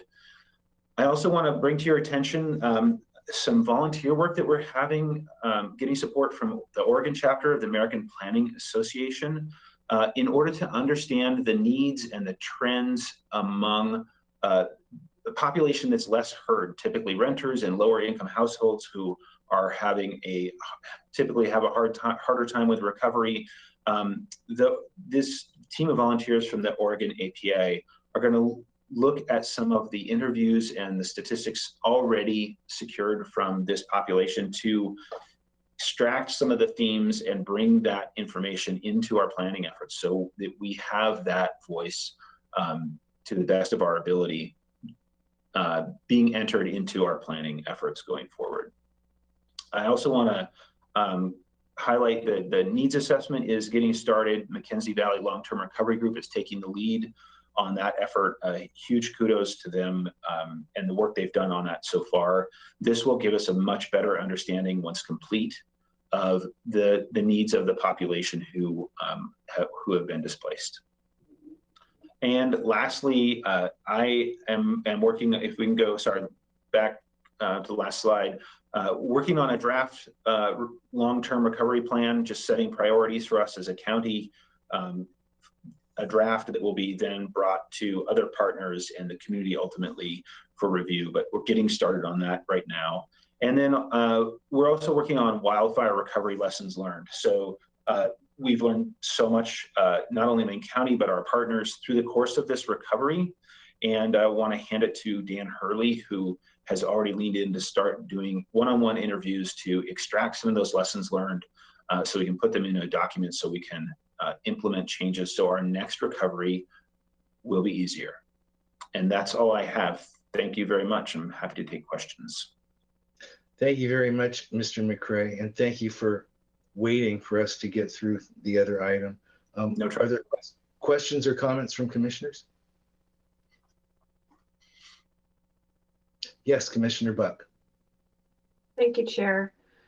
I appreciate the way that you were able to capture all the work that's been done since the fire. There's a lot happening and there's so much more in the works, as you mentioned.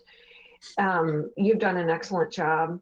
So thank you for your work as well. I know you're thanking the whole team and I appreciate everybody's work. And I want to note your work as well. Thank you. In addition to what we've been presented here today, the people who live within the wildfire region itself have been doing a whole lot more. You know, getting through this experience, struggling through extreme trauma, just to maintain, you know, survivalhood. I can't imagine what they had to go through.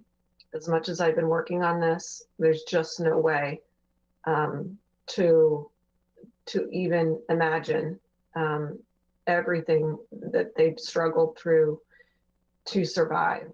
And I want to give kudos to the folks there and everybody who's been able to volunteer their time to help their family and neighbors. They've done so much, and that community is pretty tight. So I want to thank everybody who's been volunteering and on the team. I'm sure we'll hear much more in the following year about trying to get people back upriver. Thank you so much. Thank you, Commissioner. Anyone else?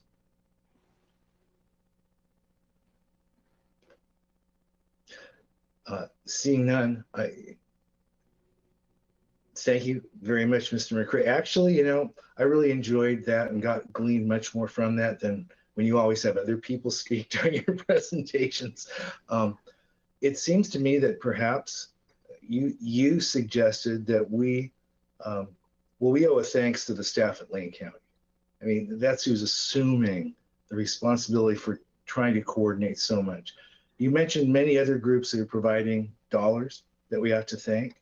So I don't know how the board feels, but I'm thinking maybe we ought to have staff prepare a letter of thanks from the entire board to each one of those entities.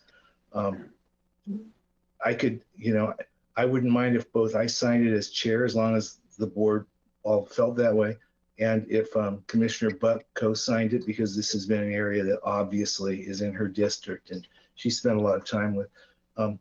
Matt, would that be appropriate? I think so, yes. I'd be happy to do that. Board, would that be okay? Okay, I don't see anyone objecting to that. I have nothing else. Does any other commissioner before we move on? Well, it's a huge undertaking, and sadly for the people affected, it is so far from over. So thank you very much, Mr. McCray. All right, thank you, commissioners. Commissioners, we have no executive committee this morning. If I encourage you to take a look, and Steve, if you could share with staff that'll be presenting, take a look at our agenda this afternoon. It's really, really packed. And if at all possible, it would be great, not just for us to wrap up the day, but for our friend Commissioner Bozovich to get his shot tomorrow. It would be great if we have time to be able to just plow through the executive session at the end of the afternoon. I don't know if that's possible. We'll just have to, we'll have to see. But with that, if there are no objections, we will recess for lunch and reconvene at 1:30. Have a good lunch.